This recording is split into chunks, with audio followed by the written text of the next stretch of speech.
If you are also an extremely hardworking, cautious, and dedicated person, you will certainly identify with the hero of our story. His name is Rent Faina, and he is a bronze-class adventurer. As previously stated, he is very hardworking and dedicated, and despite these virtues of his, after 10 years of acting as an adventurer, he was not able to advance beyond the second lowest rank among all explorers. Rent is a lone wolf, though not by his own choice, but rather because his skills leave much to be desired. After all, if after a decade of dedication, someone remains at the second worst level, this ultimately indicates that it is a lack of natural aptitude for the profession. His routine consists of waking up very early to obtain good contracts at the guild, but when he cannot manage to find any very interesting mission, he sets off to explore the labyrinth of the moon's reflection. This is a place that he has already traversed countless times. This is the simplest and most accessible dungeon of all, where even a novice with reasonable skills would be able to survive without great difficulties. But all of this changes on a certain day,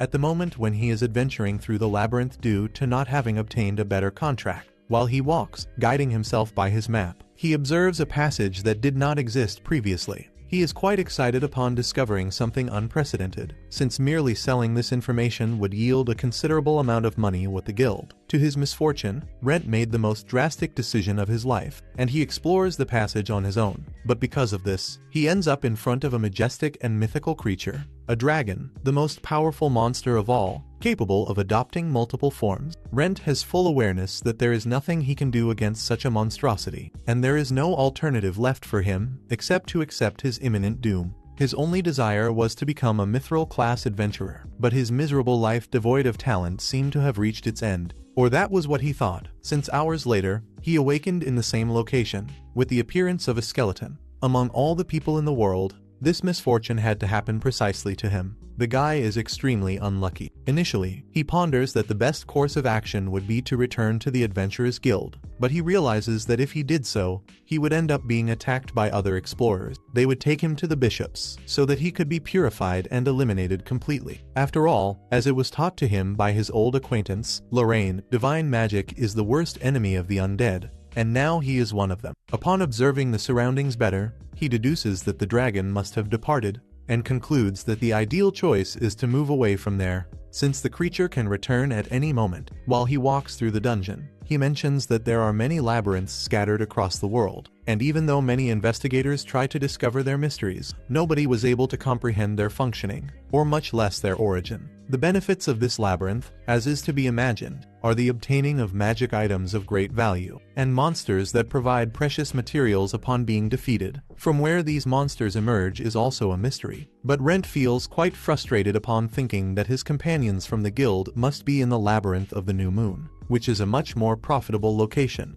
He decides to wait so that some solitary adventurer appears to explore the place. But first he needs to resolve a fundamental problem: communication. How could he communicate if he no longer possesses the capacity to speak? And at that moment, another skeleton appears in front of him and advances in his direction. Rent is aware that with his current physical condition, he will have more difficulties to fight than before, and the poor guy even ends up falling with the weight of his own sword. But by luck, the other skeleton is even more clumsy than he is, and falls with its face on the ground. While the monster attempts to relocate its own leg, Rent reflects on how to face it. Although he does not possess muscles to apply his conventional swordsmanship techniques, he realizes that he can utilize his spiritual energy in substitution of the vital energy that he utilized when he was human. In this manner, he manages to defeat the skeleton easily, eliminating it in a definitive way. The body of the enemy disintegrates and is absorbed by Rent, or at least the spiritual energy of the creature is assimilated. In that instant, he remembers the explanations of his friend Lorraine about how the evolution and development of monsters are much superior to those of human. Skeletons, for example, will always be skeletons in their essence, but through combat, they can come to become ghouls. They possess more flesh and physical strength, and the objective of Rent now is to defeat various monsters to achieve the existential evolution mentioned by Lorraine. Meanwhile, she herself is at her residence, quite bothered by the fact that our hero has not visited her for the second consecutive day. Rent, for his part, continues defeating several skeletons, and with each victory, he becomes considerably stronger, in addition to recovering his energies simultaneously. Thanks to this, now he can utilize spiritual energy in all of his confrontations. He then decided to utilize his skills against some stronger monsters, and in sight, a slime. He chooses to maintain his distance, since physical attacks do not have much effect against creatures of liquid mass. With magic, he would defeat it easily, but he does not possess the capacity to cast attack spells. Without another option, he faces it with what he has, which is using his physical body itself, needing to strike the core to defeat it. With luck, he manages to land the blow on the very first attempt, and after the victory, he collects the magic rune of the creature, and utilizing glass vials, he collects some of the fluid of the monster, which is highly valued for skin treatment. He even considers using it on himself, but he does not have any skin to care for, so he is going to sell the material to pay for several days of lodging and rest peacefully. In another scene at the Adventurers Guild, we see them mentioning that a novice is interested in joining the group, but they desire primarily to designate an experienced adventurer to accompany her. It was expected that it would be Rent, but since he did not appear, he novice, needing resources, departed alone. She went toward the labyrinth of the moon's reflection, relying on her skill with the sword. Returning to our beloved undead hero, he does not feel fatigue nor hunger. Since he is an undead, he spent the entire night combating monsters, and is quite frustrated because his existential evolution has still not occurred. Fortunately, although his physical condition declined initially, the constant combat brought him back to the peak of strength that he possessed previously, which sincerely was not much, since he was quite weak. His spiritual energy functions perfectly, and he is capable of manipulating mana. The most surprising thing is that, despite him being an undead, he remains capable of utilizing divine magic, but he only utilizes it to prevent his bread from rotting, something that he will hardly manage to eat in his current state, maintaining the intention of keeping it until he obtains a body suitable for food consumption. He prefers to act with caution, facing 1 or 2 monsters at a time, because facing larger groups would force him to retreat. He becomes frustrated with his own weakness. After all, 10 years as bronze-class adventurers would discourage anyone. Furthermore, he trained for another 10 years before that, totaling 20 years of daily effort, which seemed to not have yielded the expected fruits. He is capable of utilizing spiritual energy, mana, and divine magic, something that not even high-ranking adventurers manage to do simultaneously. But he would give everything to be truly strong in just one of these arts. Normally, any person would have given up a long time ago, but Rent is persistent. He trained excessively, and together with his friend Lorraine, he learned the nature of monsters. He accepted every type of task and did the possible and the impossible to achieve his dream of becoming a mithril-class adventurer. But it did not work out very well. This is a title reserved for only the few who accomplished heroic deeds of national level. But our hero here is formidable. Nothing is going to stop him. He did not become discouraged even a little bit. Not even this fact of him having transformed into a skeleton discouraged him. So he continues advancing, defeating any enemy that is in his path, and now he perceives that he is much stronger than when he was human. After defeating another slime, he collects its fluids, but the energy of this creature fuses into his body, initiating his so desired existential evolution. He then ceases to be a skeleton and evolves into a ghoul. He feels satisfied, because despite possessing a decomposing body, now he has a little bit of muscle mass and tissues. If he continues at this pace, he will even be able to evolve into a vampire, acquiring an even more human appearance. The way he is right now, he looks more like a zombie. If he attempts to speak with any person, they will certainly be frightened, and since he is with this new appearance, he even attempts to speak, but his diction and vocabulary are still not perfect. Yet he manages to emit some words, even if in a somewhat rudimentary way. Some time passes, and now he is capable of facing considerably strong goblin, although he still needs to utilize the geography of the dungeon to his advantage to combat them individually. But thanks to his evolution, and to the mastery of spiritual and divine energies, he became much more powerful than when he was alive. The guy is becoming formidable, and utilizing his spiritual energy, he decapitates some goblins with ease. Upon finalizing the combat, he hears sounds of fighting inside the dungeon. It is Rena Rupaj. She is that novice adventurer from before. She is defeating a wandering skeleton, and Rent feels quite emotional to see another human after so much time, even though he himself is no longer one. He hides and decides to observe her from afar, as he cannot permit her to see him in that zombie state. He fears that she might attack him or panic, and upon observing her, he notes that she is indeed a beginner, for despite demonstrating a certain fragility, Rent recognizes all the members of the Malt Guild, even though this occurs due to the fact that many pester him for being a weak adventurer. But at the guild, everyone likes him quite a lot, since even though he is someone without great skills, they have not expelled him from there yet. He continues following the young woman in the dungeon, but he remains in a state of alert, since the girl went into a corridor that is filled with traps. A skeleton emerges from nowhere behind Rena, but she manages to block the blow, demonstrating that despite being a novice, the girl knows what she is doing. She has good training.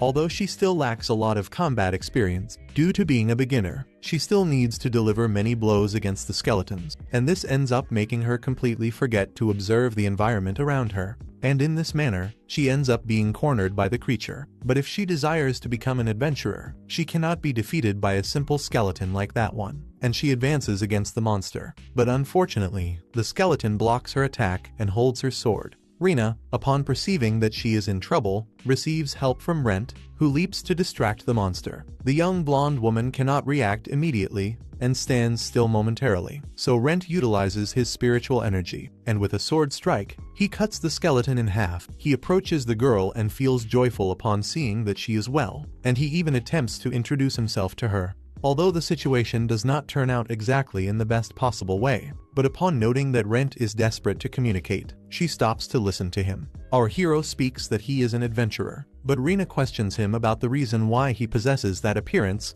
Rent explains that he does not know with exactness what happened. For now he is alive, but at the same time, he is not. Rena, frightened, asks if he intends to leave the dungeon, and if he does not think about attacking her from behind. Rent speaks that he does not intend to do any of that, because adventurers must support each other. He only wants to ask a big favor. He desires that she purchase some clothes with which he can cover his body. He hands her a pouch with money, and supplicates for her to help him with this request. In view of this, Rena introduces herself, and declares that as the daughter of a knight, she will repay her debt to him. After all, it was Rent who saved her life. She says goodbye, but does not fail to be careful, because obviously our hero here is an undead. Meanwhile, Rent reflects that a true adventurer would inform the guild that a zombie is wandering through the dungeon, and he hopes that she does not betray him. But in case that happens, he will have to take charge of the situation at that exact moment. It is then that he returns to the depths of the dungeon to continue strengthening himself. And later, in the city of Malt,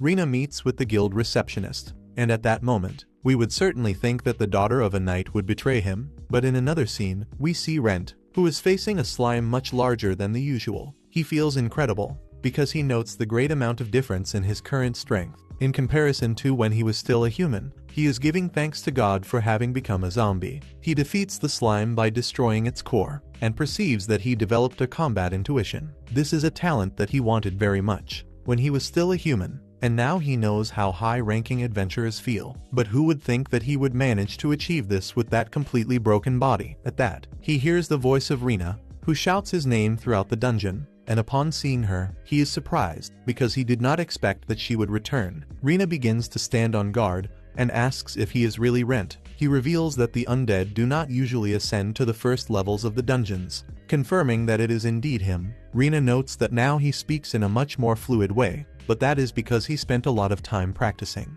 The blonde woman rejoices for him, and delivers the things that he requested. In addition to the change, Rent feels bad upon seeing that she distrusts him a lot. And let us be sincere, many people would have taken his money and gone away and never returned, something that nobody could deny. And Rena then asks for him to forgive her, since she is still quite frightened of him, but believes that with time she will get used to it. Rent tells her to relax, and upon reviewing the pouch he becomes impressed, upon seeing that she chose a very common color so that he would not stand out among people. Rena then reveals that she met with someone at the Adventurers Guild so that they would take her to trustworthy shops, and sought things that could be useful such as boots, gloves, and some bandages. Rent becomes quite emotional upon seeing that the girl is a kind soul, and upon trying on all the clothes, he passes from an undead of unpleasant appearance to an adventurer with a very decent look. He now looks like a normal human being, but although his clothing covers him a lot, he continues drawing attention on account of his face. At that, Rena seeks something in her bag and removes a mask that she purchased because of thinking that it would not be good for him to show his face in the town. She mentions that when she met him she thought he was an uncommon monster,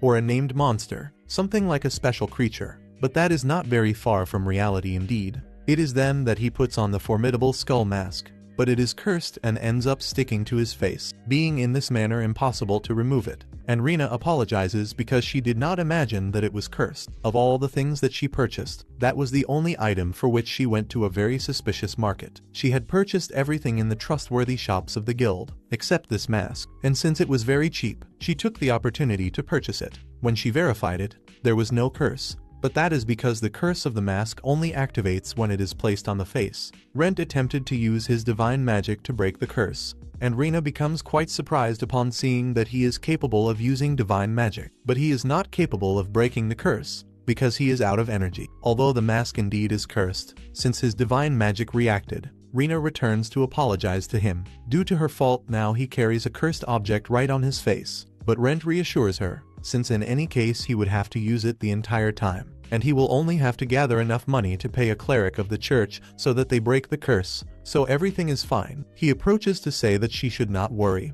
but he remembers that she is afraid of him, and when he attempts to move away, Rena stops him, affirming that she no longer has fear. In this short period of time she could see that our hero is an excellent person, and Rent thanks her, but speaks that she does not need to force herself until she feels confident enough. Some time later they depart with the wagon toward the town of Malt, where Rena confesses that she is registered as an adventurer in the guild of the capital, but that there exist many famous adventurers there, and since there are no jobs for novices, they recommended that she go to the town of Malt to perform services and become known. Furthermore, in that place there exist 2 dungeons very close by, and this surprises Rent considerably, since he did not expect that a person from the city would go to the countryside solely wanting to be an adventurer. But Rena yearns to be a mature and very strong adventurer as fast as possible. But Rent advises her to be a bit more cautious, for life is unique, and he speaks this from own experience, since he went through a near-death situation. But thinking about it well, it was basically a death,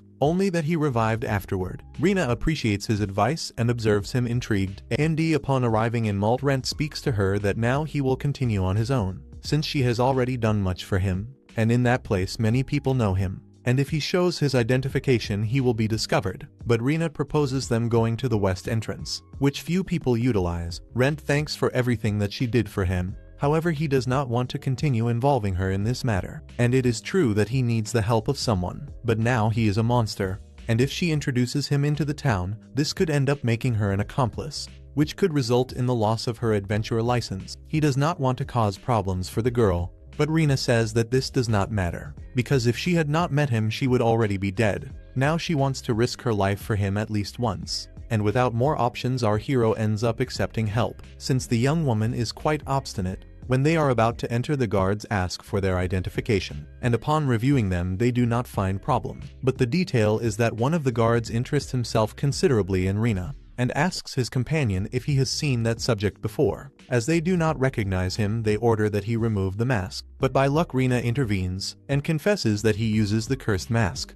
and cannot remove it no matter how much he tries. She invents that he became gravely wounded after fighting against the monster, and Rent follows the play, showing his lifeless skin. The guards surprise themselves, and Rena, like a good liar, continues trying to convince them. She says that she purchased the mask to cover his wounds, but it ended up revealing itself to be cursed. The young woman, besides being very kind, is a beautiful liar. Rent, to end the matter for good, says that they can attempt to remove the mask, and the guards, upon attempting to do so, prove that what he says is true, or at least the story is consistent. The two manage to pass through this tight spot, and Rent once more expresses his gratitude, since he would not be there if it were not for her. At that, the wagon passes in front of them, and in the blink of an eye, Rent was no longer by her side. Rena searches for him everywhere, but our hero observes her from afar. Thinking that she is a very good girl, she possesses skill with the sword, in addition to being very intelligent, and he does not want her brilliant future to be ruined because of his fault.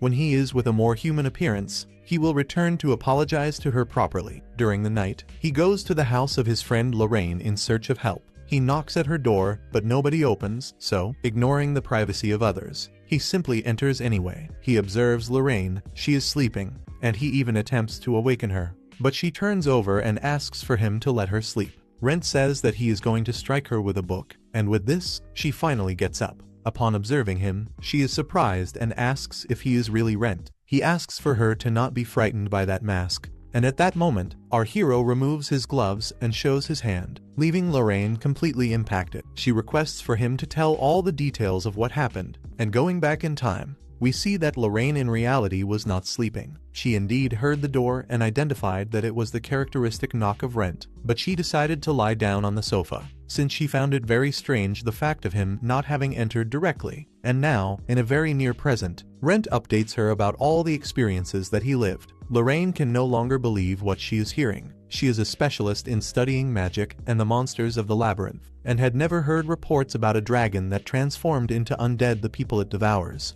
But by the appearance of the poor guy, she has no other option except to believe him. Rent surprises himself upon seeing how Lorraine manages to remain calm despite seeing him in that state. After all, she is a scholar, a mage, and a top-tier adventurer, but he feels that she is observing him as an object of scientific study, rather than as the friend he used to be. Lorraine asks directly if, now that he is an undead, he is indeed Rent Faina. He answers that he does not know for certain. Despite possessing his memories and his consciousness, he without any doubt died in that place, and Lorraine, upon hearing him, confirms that this type of reflection is something that only Rent would say. She decides to leave the debate about the permanence of his identity for later, since the most important thing now is what he intends to do. Rent makes it very clear that he intends to continue being an adventurer, since he is not going to give up on his dream of becoming a mithril-class adventurer. The detail is that he cannot appear at the guild with that appearance, so he desires that Lorraine accept the missions and be his name. She sees no problem in this,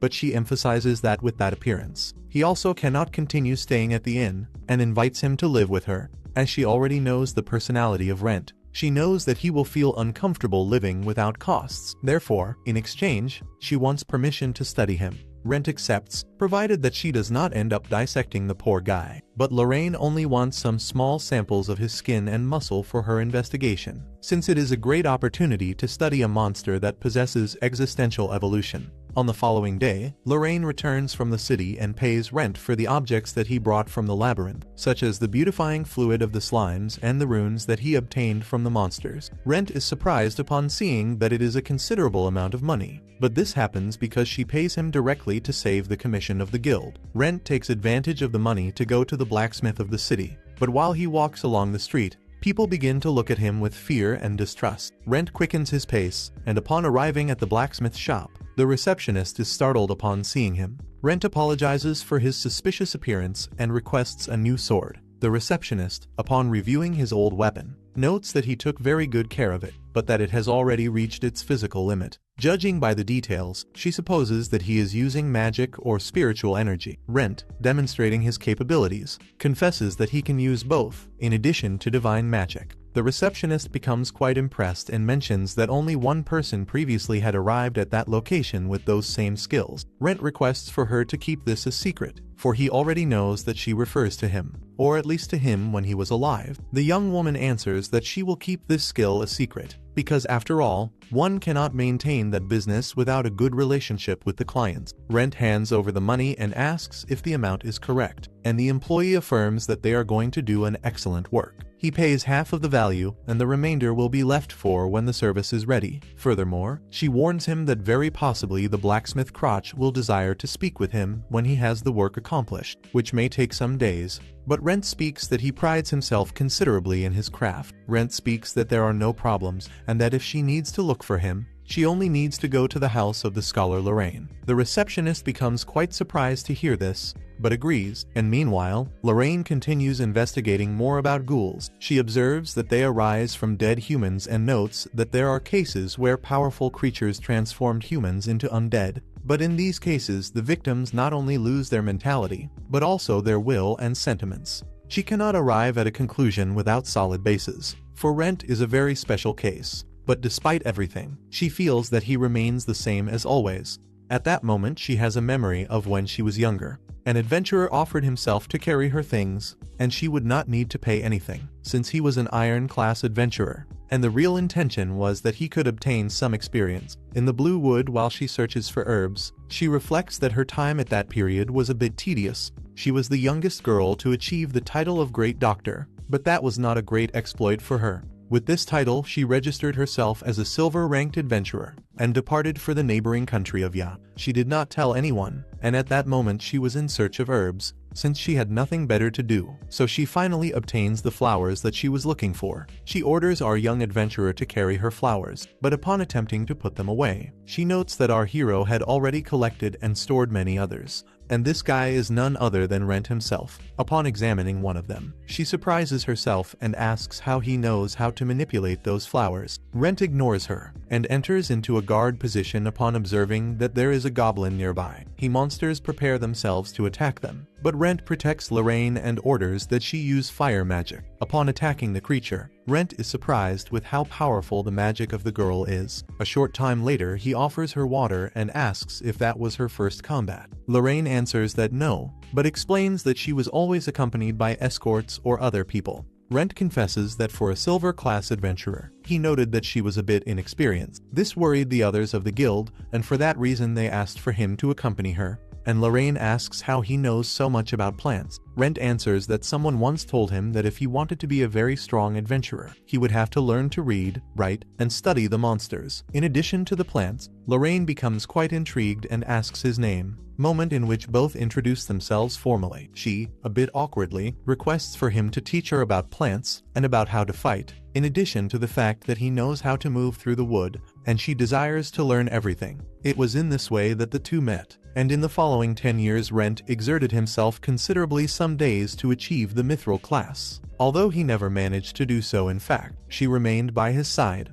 investigating what she loved most. And back to the present, she remembers that she needs to reply to some pending letters so as not to be reprimanded once more. But since they do not know her exact whereabouts, she needs to wait for Rent to return. And meanwhile, our hero decides to thank the blacksmith for accepting the order of his new sword. Crotch looks at him seriously and assures that he is going to do a good work with his weapon. The receptionist delivers a reserve sword to be used until the order is ready, warning that with that sword he will be capable of using magic and spiritual energy. But only these two. Rent says goodbye, and while he moves away, Crotch reflects that it seems that this young man got himself into a colossal problem. The receptionist asks why they do not ask for help, and thinks that perhaps Rent does not trust them. Both are conscious that that sword is Rent, and think that perhaps he contracted some dangerous curse and did not want to involve anyone in his problem. And Rent in fact does not desire to bother anyone else, but by confessing his skills, he permitted them to know who he really was, since only he possessed those differentiated abilities.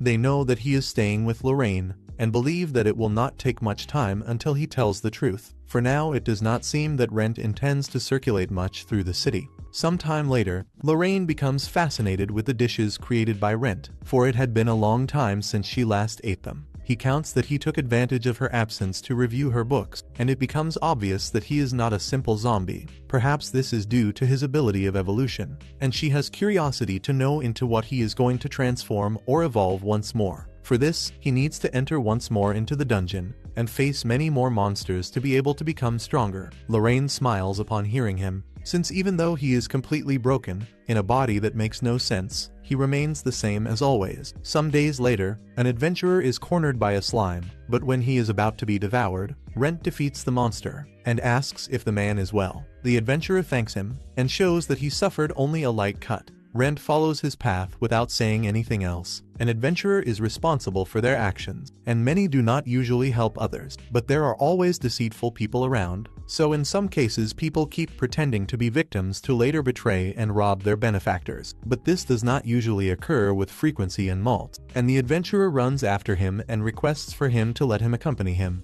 because he needs money. Since he just registered himself as an adventurer, he confesses that he is not capable of defeating even a simple slime. And although Rent mentions that slimes are opponents for swordsmen, the subject confesses that in reality he is a cook, but he possesses many debts, so he had to join the adventurers to manage to pay them. He needs to settle 15 gold coins in the following week, and he accepted doing what would be necessary to join some group. But nobody ended up giving an opportunity to the poor guy, and for that reason he went alone to that labyrinth. Since this labyrinth is the only one you can enter being alone, although this only applies to whoever possesses in fact necessary skills, which is not his case clearly. Rent then answers that he is occupied, and thinks that although he wanted to give a helping hand to the guy, he does not believe that he would be of great help. But after reflecting better, He accepts letting the man accompany him, since he at least can serve to carry the collected items. The novice becomes quite excited, and plans to demonstrate that he is someone strong, but for Rent, upon seeing the blood in this way,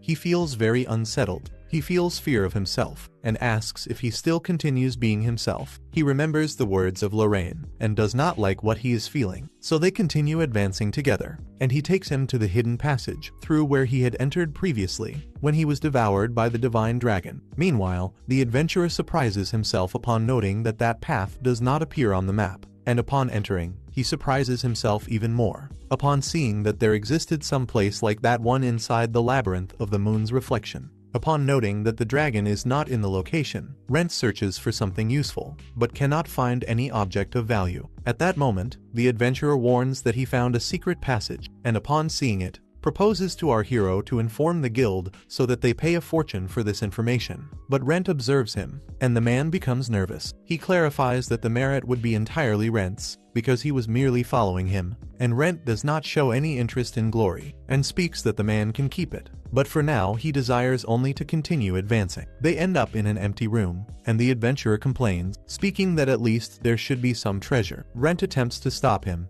but the man answers that there is no reason to worry, since there is no monster around. Little does he know that Rent died by a dragon. But anyway, Rent ends up observing a pentagram on the floor, and asks himself if the adventurer is incapable of seeing it, and upon entering, the adventurer is transported to another location, and Rent perceives that it is a teleportation circle. Normally these circles send adventurers to a lower floor with much stronger monsters, or to a location filled with mortal traps. He thinks that he should abandon him, but feels that upon doing that, he would become a true monster. He then enters the magic circle to save his small adventurer friend, and upon entering, he observes that the guy is fallen on the ground completely broken. After approaching, a giant skeleton appears, and Rent faces the skeleton, but his attacks do not have much effect. Spiritual energy causes no damage at all, and he makes an attempt with magic, but it also ends up not working very well, and he observes around in search of an exit, but notes that it had disappeared, which demonstrates it to be one of those rooms from which one cannot escape until defeating the boss. A beautiful trap. Then he remembers that the blacksmith warned him that he could not use divinity with that sword,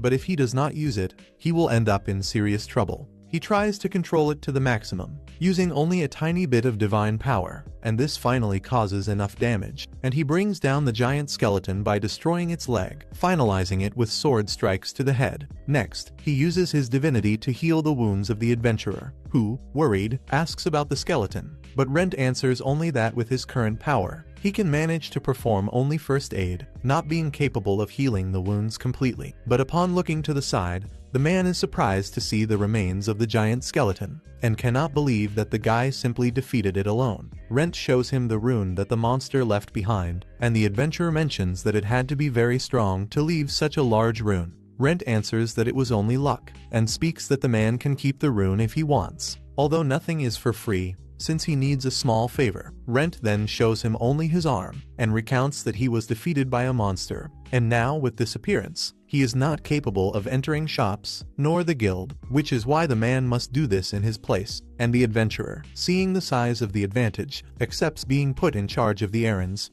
but asks if he does not desire anything else. Rent then requests for him to let him eat at his restaurant, but for free. The adventurer then begins to cry, and answers that he can eat as many times as he wants, because this time he does not think about letting the restaurant go bankrupt, giving thanks for saving the guild and his business.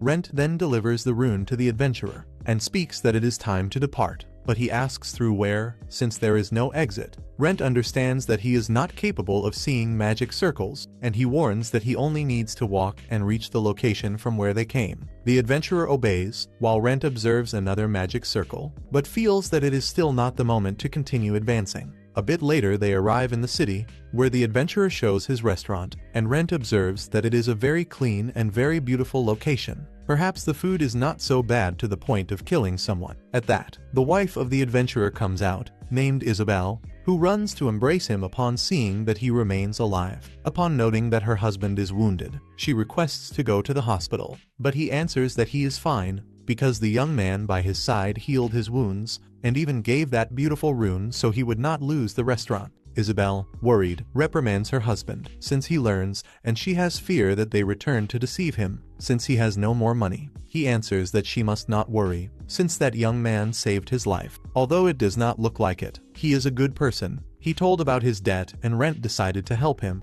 but in exchange he will help him with something. Isabel worries, thinking that he is going to do something dangerous. But he says that it is the contrary. He promised Rent that he would eat for free at the restaurant. And Isabel then stands, and the adventurer remembers that he did not introduce himself and speaks to Rent that his name is Loris Cariello, that one is his wife Isabel. They express gratitude once more and Rent says goodbye. But before departing, Loris asks his name and Rent reveals it, but requests for him to keep it a secret and not tell anyone. However, upon departing, Rent thinks that it would have been much easier if Loris were just a deceitful criminal. While his vision begins to become all blurry and strange, I think that he is going to need to use glasses. He mentions that he desires to test something on someone malicious. While he goes to the house of Lorraine, his vision turns red once more. He asks himself what is going on. Upon entering, Lorraine asks if he managed to see the dragon from before, but he only approaches, and Lorraine worries and asks if he is fine. But Rent only embraces her and speaks that he is happy. She asks if he is drunk, but I think that zombies cannot become intoxicated. Rent squeezes with force and ends up yielding to temptation,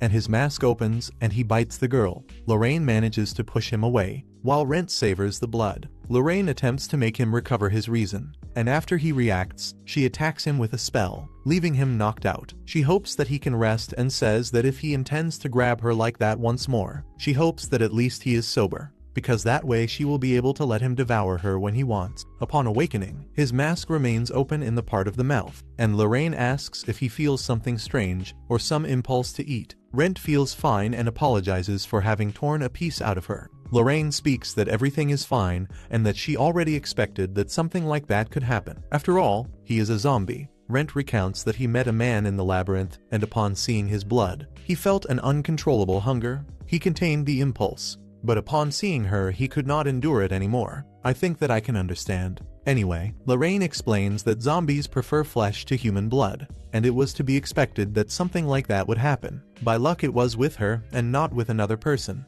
and she asks how his body is, since he never contains himself when attacking, and upon verifying that he is well she orders him to rest. But Rent stops her and says that he wants to see what he did to her. And upon seeing the wound, Lorraine recounts that she sold all the potions, but that there is no reason for worry, because she will make a new one on the following day. Rent does not want to wait and uses his divine magic to heal her. Lorraine surprises herself upon seeing that he is capable of using all this divinity, and she mentions that the sensation is quite pleasant, and that never before had she been healed with divine magic. After removing all the bandage, he notes that the wound healed completely, but it still has a bit of a scar, and Rent refuses to leave her with a mark on her body, so he continues healing her until completely erasing her scar. Now Lorraine cannot say that he hurt her body. A bit later they observe that Rent evolved once more. His body now looks much more human than before and only has some superficial wounds.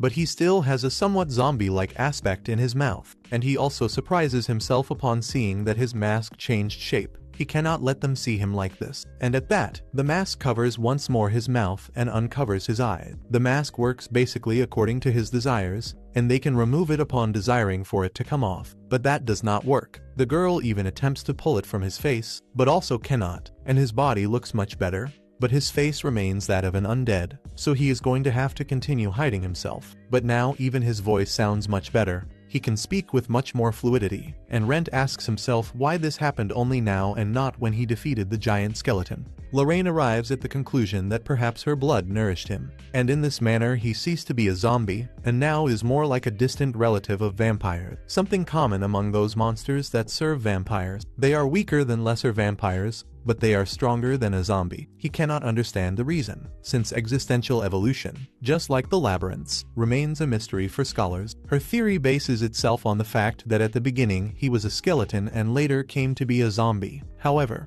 it is strange that he passed from skeleton to zombie, since existential evolution transforms the monster into something more powerful, and the zombie is not the only monster stronger than the skeleton. And there also exists skeleton soldiers or skeleton knights. According to her hypothesis, it may be that existential evolution transforms the monster into the form that it desires to adopt. For example, Rent spends the entire time repeating that he desires to be more human, but Rent asks himself why he did not become a lesser vampire directly. Lorraine explains that just like at the Adventurers Guild, he cannot leap from the iron rank directly to gold. It is necessary to fulfill certain requirements and possess sufficient power. According to experiments conducted on lesser monsters, they evolve into a form that adapts to the environment. For example, in a volcanic zone they acquire affinity with fire, while in water zones they gain aquatic affinity. Evolution is a reaction to the environment, and if it functions according to the will of the user, Rent may possess this potential. With this strength, he can come to become a vampire,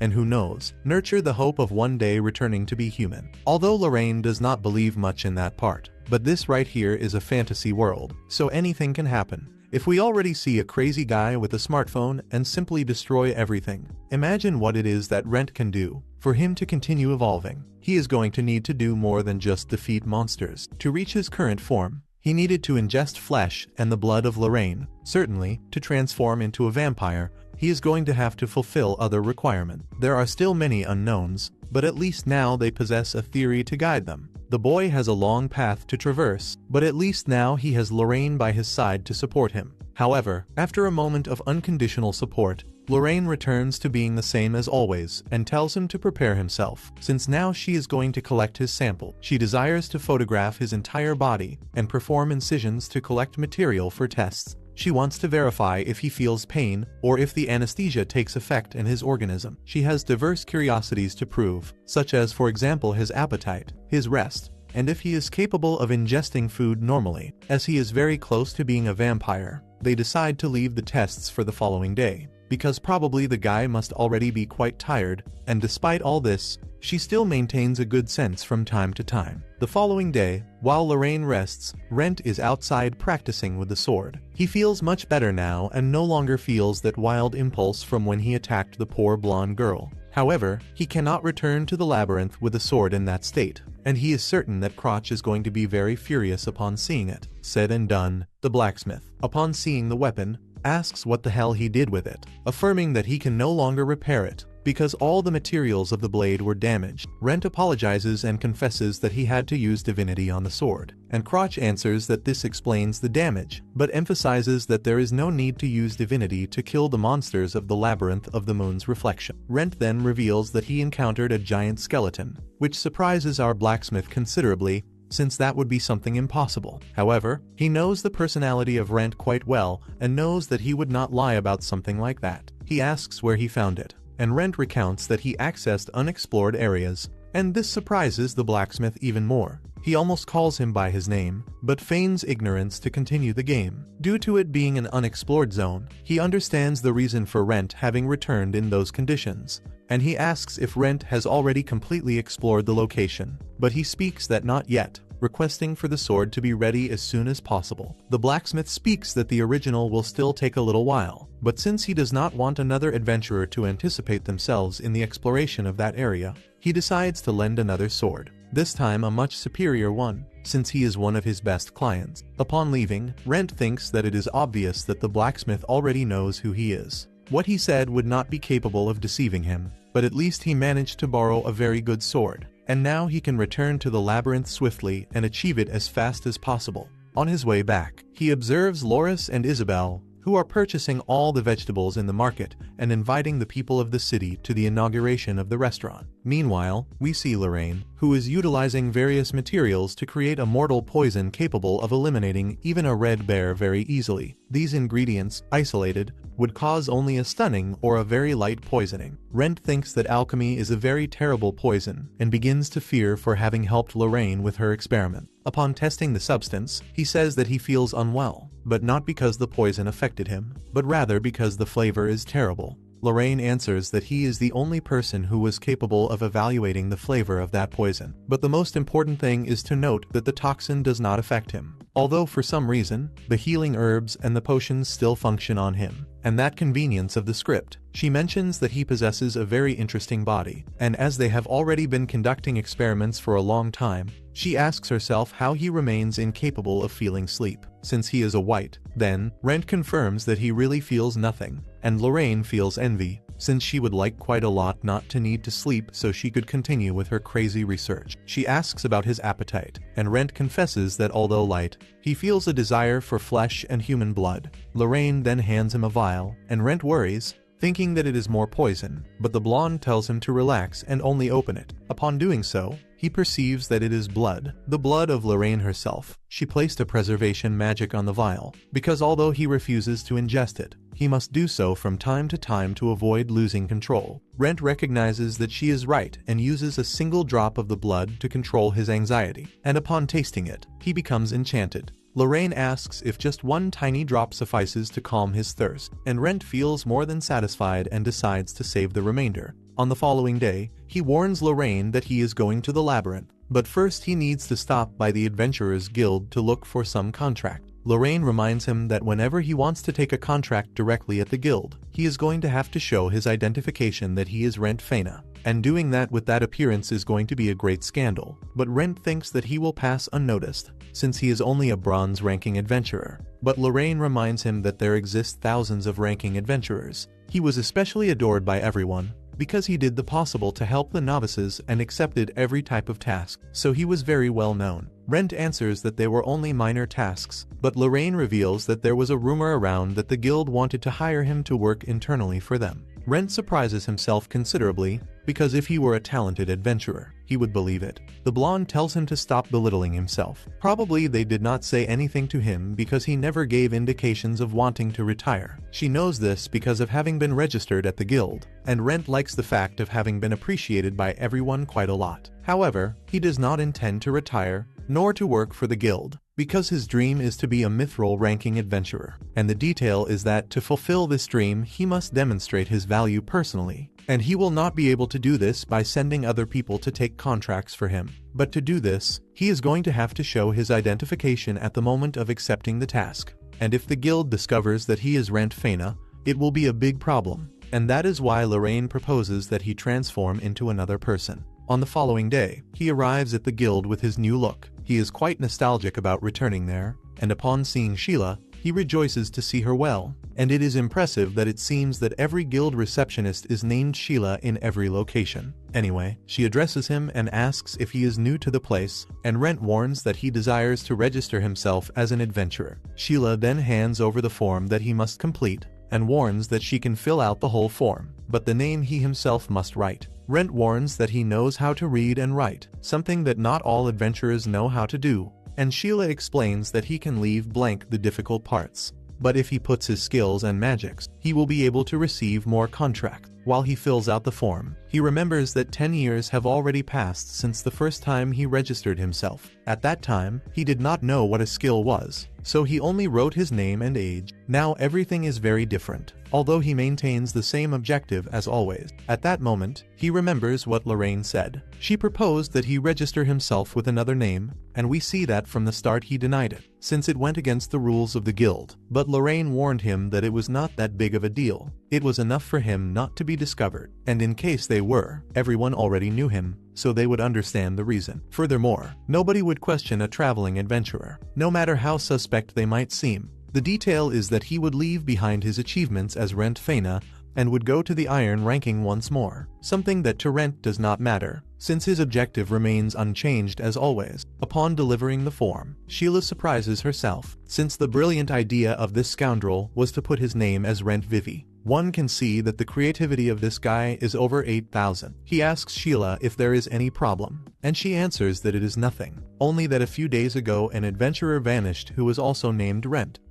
He notes that she is very worried, which was to be expected, since they have known each other for a long time, and Sheila apologizes, speaking that she merely did not expect him to have the same name as her friend. It is then that Rent asks if the vanished adventurer is Rent Fena, and Sheila asks how he knows this.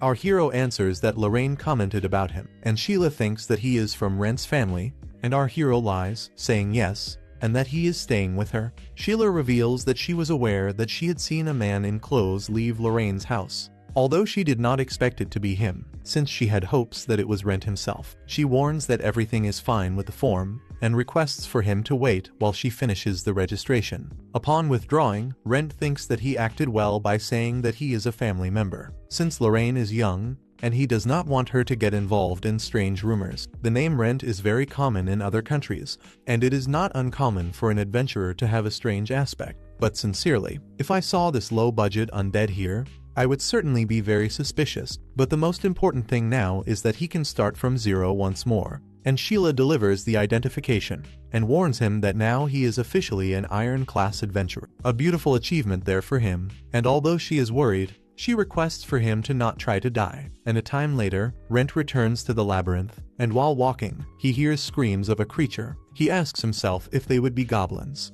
but soon notes that it is some adventurers fighting against them. By the tone of the voices, they seem to be children, and upon approaching, he observes that it is a swordsman and a healer. Both are very young, probably novices, and while they fight, a slime appears, and the healer Laura takes charge of attacking it, while the swordsman neutralizes the goblin. Upon seeing both working very well in tandem, Rent departs much more tranquil, since in the old days he used to speak with the novices and teach them about the labyrinth. But now he is avoiding making contact due to his current appearance. While he walks, another adventurer passes by his side, but Rent decides to go directly to the hidden route before anyone finds it. He teleports to the zone where he defeated the giant skeleton, and mentions that information about the labyrinth is very well paid, especially when it comes to recently discovered areas. And if he explores on his own and forms a guild, it will certainly be a great achievement, or at least it will help him rise in ranking. It is then that he is transported to a sort of dormitory, and attempts to pick up the stuffed animal from the floor,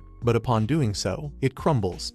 Upon looking at the bed, he observes that there is a skull lying there, and asks himself if someone lives in this labyrinth. However, upon trying to pick up a bouquet of flowers, a female voice stops him, asking what it is that he is doing in that location. Upon turning around, he observes that it is a woman, and she asks once more what the hell he is doing there. Rent, upon seeing her, has awareness that this woman is very dangerous, and answers like an adventurer that he is seeking something of value in that room. The girl answers that this is not very different from stealing. Apparently he is only wanting to die there, and there are things that not even she herself is capable of forgiving, and she does not want anyone to step into that location. The girl then prepares herself to attack him, and Rent does not intend to let himself be killed so easily. However, with a single attack, the poor guy ends up completely broken against the wall, and she prepares herself to attack him once more. But when Rent gets up, she observes his body better. He mentions that he did not end up that way on his own, and she ends up lowering her guard,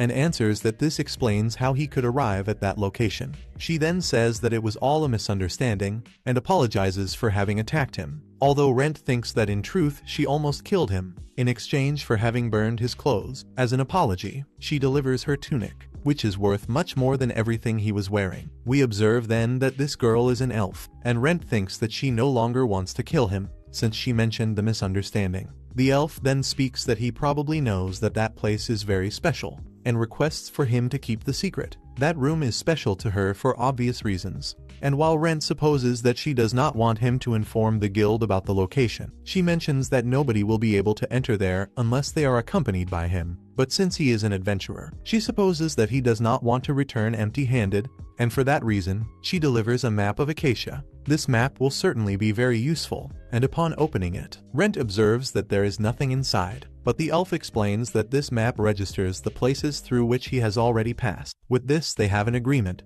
and she says she hopes that he has good health, although she admits that it is not the most appropriate moment to say this. Then she uses her magic and sends him back to the entrance of the dungeon. After a time, Rent meets with Lorraine and recounts everything that happened, and she thinks that perhaps he entered into a state of curse, although many strange things always happen to him, or they happen because he likes it. Upon examining the map, she verifies that it is not cursed, and that he can use it without problems, but Rent has no idea how to use it. Lorraine then answers that the object does not react to his magic, so she will have to use hers to see if something happened. Upon doing this, she shows in detail the labyrinth of the moon's reflection, and it is a map that shows all the places where he has already been. And Lorraine becomes quite surprised upon seeing it, finding it a marvel, and asks what is that mark that appears on the map. Rent is not very certain of what it is, but at that moment some arrows emerge, with the names Laura and Rise. Lorraine does not understand what that is, but Rent answers that they are a pair of novice adventurers that he saw on the previous day. Lorraine can hardly believe that he has a treasure of this magnitude, since this probably is of national level, since it can inclusive show the adventurers that he saw, and the exact location of where they are. She asks herself if he can add maps of other labyrinths, and Rent is not very certain, but attempts to test it. Upon imagining the labyrinth of the new moon, the map of Acacia changes, showing the map of that location, however incomplete. He remembers that the elf said that the map registers the places of the location through which he has already passed, which obviously means that it is not going to show the locations where its ancient owner had not been. Rent then requests for her to give a look at that tunic, since he is not in the mood to carry more curses, and Lorraine, upon examining it, answers that there is nothing wrong. Furthermore, he is already using it, and if it were cursed, he probably would already know. Judging by the appearance, it has a very high quality, possesses much magic defense, and not even she would manage to pierce it. Without doubt, it is much better than a conventional armor, and Rent thinks that he won the lottery, but Lorraine tells him to not think much about this. In first place, who is the woman who almost killed him? But Rent has no idea. He is only certain that she is very powerful. Based on her capability, he knows that woman is stronger than someone of the gold rank. Lorraine then understands why he was almost killed, but her curiosity is to know what the room he entered was like, because that would mean someone can create habitable rooms in the labyrinth. Rent confesses that the next day he intends to enter there once more, since the elf did not say he was forbidden to return. What she said was for him to never say anything to the guild, and this guy here is very clever, far too sharp. Lorraine asks if he believes she will hold the same opinion, because from what he told, it is obvious that woman does not want to speak with strangers, but Rent does not want to harbor any doubts, so he desires to speak with her once more. The next day, he finds the labyrinth of the moon's base, and thinks that ever since he found the hidden room with the dragon, his life has changed completely. Anyone would say he is an unlucky person, but he feels it is exactly the opposite, since he is achieving feats that only an adventurer of the mithril rank could accomplish. Upon entering the room where he found the dragon, he notices that the entrance to the secret room had disappeared, and when checking his map, he does not find any room. It is obvious the girl means for him to return, or at least not for the time being. On the other side, Sheila speaks with another adventurer, who asks if she knows something about Rent. The adventurer mentions that perhaps he is accompanying some traveler, and hopes that she warns him if she learns of anything. Sheila thinks that she ended up leaving everyone worried, since a lot of people learned to be an adventurer thanks to him. He taught her how to be a better employee for the guild, and she remembers the moment when Rent said he was not sure about being a good person, but that he would do anything for the mithril class. At that moment, Rent arrives at the guild, and startles her by appearing so suddenly, but Sheila apologizes for being distracted, and he responds for her not to worry. He announces that he wants to accept a quest, and upon reviewing it, she observes that he desires to collect orc meat, and there is plenty of time until the deadline, but she alerts him that orcs are extremely strong opponents, and he will have to defeat 3 to complete the mission. She says she does not recommend this job because he is at the iron rank, but Rent responds that he is aware of the dangers, and knows that orcs are strong,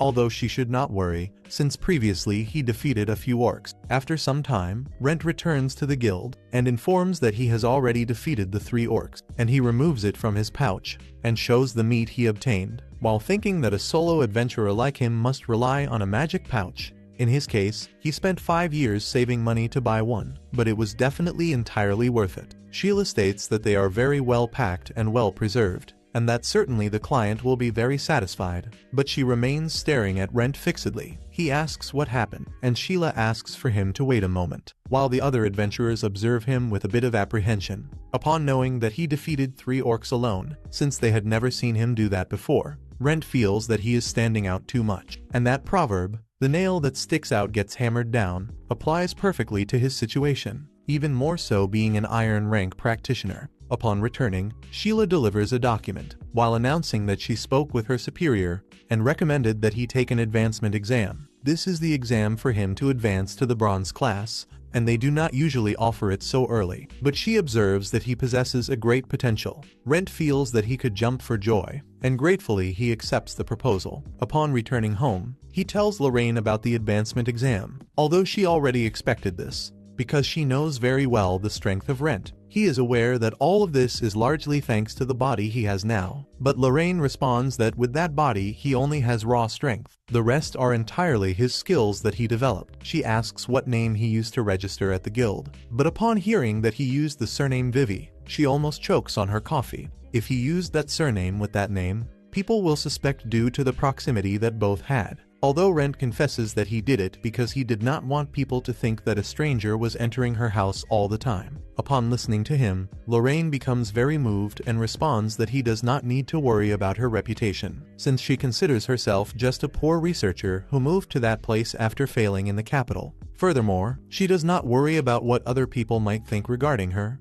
but Rent states that she has already done so much for him, and he cannot cause trouble. Lorraine responds that the situation is extremely the opposite. She claims that this man cooks for her every day, washes her clothes, and cleans the house, doing practically all the domestic chores. One could say he is just any servant. Lorraine declares that she owes him more than he owes her, but Rent counters by saying that is not true, because if he remains human, it is thanks to her. In that case, Lorraine asks him to stay as long as he wishes, because he is already part of her family, and there is nothing wrong with helping family members. Rent then accepts her proposal, and the next day, upon entering the Adventurers Guild, one of the eccentric guys there questions him, and Rent announces that he is going to take the advancement exam. Sheila, upon seeing him, is surprised because she did not expect him to go so early. She assumed he would take some time to prepare for the exam, but Rent is very impatient to take it as quickly as possible. The young man is in a hurry. Furthermore, the next advancement exam would occur only several months from now, and he does not want to wait that long, and he is right. So at that moment, another adventurer arrives late for the evaluation, and Rent thinks that due to this delay he will lose some points, owing to the fact that people do not trust unpunctual adventurers like that one. The evaluator informs everyone that they are about to begin, and the first step will be the lottery. They will be approved by the guild and by the monster items, needing to demonstrate that they are already prepared to ascend to the bronze rank. Those who are approved in the theory will proceed to the practical exam, with the latter usually changing a lot. When Rent took it previously, he had to gather some herbs. The evaluator orders everyone to follow him to take the written exam. Rent observes that there are many more people than he expected, and he also notices that he encountered a healer whom he had seen before and her companion. For his part, her companion is taking the oral exam, because he knows neither how to read nor how to write. Many people do not possess this knowledge, but in the case of Rent, while growing up in his village, he learned to read and write. In addition to studying everything that was related to herbs, he did all of this because he thought that someday he would need it as an adventurer. This exam does not represent a challenge for him, because it is the second time he is taking it, and upon finishing, Sheila congratulates him because he obtained a maximum score. Rent asks what he will do in the practical exam, and she informs him that he will form a party with other people to carry out a job for the guild. Coincidentally, it falls upon him to form a party with Rena and Laura. He feels a bit of tension in the atmosphere while Laura introduces herself and explains that she is a mage and that she can also use healing magic, besides being in charge of the rear guard. This is the turn of Rena, who explains that she utilizes her energy to increase her strength, taking care of the vanguard, and Rent introduces himself to them. He says that he utilizes his sword and that he is capable of using magic and spiritual power. At that moment, the official in charge announces that they are going to perform a task for the guild. This task will be in the labyrinth of the new moon, and he distributes some maps and explains that their duty is to reach the designated point on the map. They have until dusk to reach their destination, and the adventurers think that it will be very easy to fulfill this task, while others ask if there is any restriction. However, they have no restriction. They are free to do whatever they want. Everyone will go to the same location, and the first party to arrive will receive a reward for the effort. But some adventurers seem to be demonstrating a bit of their bad side. They look quite hostile, and upon arriving at the entrance of the labyrinth of the new moon, many run to try to arrive first. Meanwhile, Rena asks Rent if he has ever entered the labyrinth of the new moon before. Rent responds yes, and Rena mentions that she has also been there, although Laura mentions that she has only been to the first floor of the labyrinth, which makes Rena feel a bit embarrassed, but that is not what is important right now. His first step is to reach the designated point. However, when trying to enter, Rent stops them and recommends caution. Laura asks what is wrong with the map that was delivered to them, but the detail is that this map is already about 15 years old. That is not a map one can rely on. Rent then goes to a merchant and requests a map, but the seller is simply a massive exploiter, as he asks for 2 silver coins for a piece of paper, but Rent contests this, stating that he only wants the map of the first floor and that it should not cost more than 5 bronze coins. The seller then accepts the deal, and Laura asks why he is not someone easy to deceive. Upon checking the maps, they observe that it is new and intense compared to what was delivered at the guild, as it shows places that changed and collapses that occurred inside the labyrinth. The most important thing is that it also shows the location of all the traps on the first floor, and with this in their possession, they would not lose the race by any means. The seller states that if they do not want to lose, it is better to leave it to this man who accompanies them, and Laura asks why the guild would try to deceive them, but Rent mentions that possibly the carriages that arrived also left them at the wrong location. An adventurer can never lower their guard, and the objective of this exam is exactly that, to see if there is anyone who possesses talent to be an adventurer. Rent thinks that this is something quite strange, but Rent states that the guild can sometimes be very cruel. Upon entering the dungeon, they encounter a group of skeletons, and Laura and Rena work in teamwork together to defeat them. While Rent observes that they are very good for being so young, possessing their roles well defined, but Rent helps them upon seeing that they are getting tired. While the youths wonder if there are always so many monsters on that floor, Rent begins to search for something that is attracting the creatures and finds in a pouch a special incense to attract monsters. He asks what on earth that is doing in that place, but very soon he will find out. Furthermore, further ahead an ambush awaits, and Laura mentions that monsters are not intelligent enough to execute ambushes, but what awaits them ahead are not monsters. They are a group of humans who are waiting to attack them. The youths are frightened at the thought that they must face other humans, but Rent asks them to wait for him, and he advances to meet the adventurers. Rent says that he is the one who should go ahead, and Rent, being very kind, takes the bald enemy and hurls him to be faced, while Rent evades the arrows of one adventurer and blocks the fireball of another. Rena observes that he is someone very impressive, and Rent quickly disposes of those two. Rena begins to see himself at a disadvantage, but Laura supports him, and they manage to counterattack the bald man. Upon neutralizing them, they tie them up and notice that they are also taking the exam, but that they were going to get rid of the competition. The evaluator said they could do whatever they wanted. Inside a labyrinth anything is possible, and monsters are not the only threat. Rent reminds them that an adventurer must never lower their guard and must always be attentive to everything around them. Rena leaves his pride aside and states that from that moment on they will follow Rent's orders. And as they advance and pass by a staircase, Rent mentions that someone will pass to collect them soon. Next, a hooded man passes by, who releases the other adventurers, and he mentions that the fellow in the mask seemed to know that the guild had sent them. They have no idea who it is, but the hooded man has an idea of who it could be, and perhaps his sister was right. At that moment, we see that Sheila meets with the guildmaster and asks what she can do for him. He responds that she needs to relax, because treating people with respect does not guarantee a promotion. He shares that he heard a strange rumor of a certain incident involving a certain Rent Vivi, the adventurer for whom she is responsible, and asks if by chance he did something wrong. The master responds that there are those who say he is a delinquent, and he appeared in Malt out of nowhere, but he is far too skilled. They know nothing about his past, and anyone with a bit of sense would be suspicious of him. Although many adventurers have a past, one must not ignore these accusations. He orders her to notify him immediately if she comes to know anything, while Sheila, a bit saddened, ends up accepting the order. Meanwhile, our dear Rent and the youths arrive at their objective and observe that that door is one of the boss rooms of that floor. To reach the goal, they must pass through it. Rent then asks if they have ever fought against a boss before, but they say they have no experience against bosses because Iron-class adventurers do not have permission to face them. Rent warns that if they are afraid,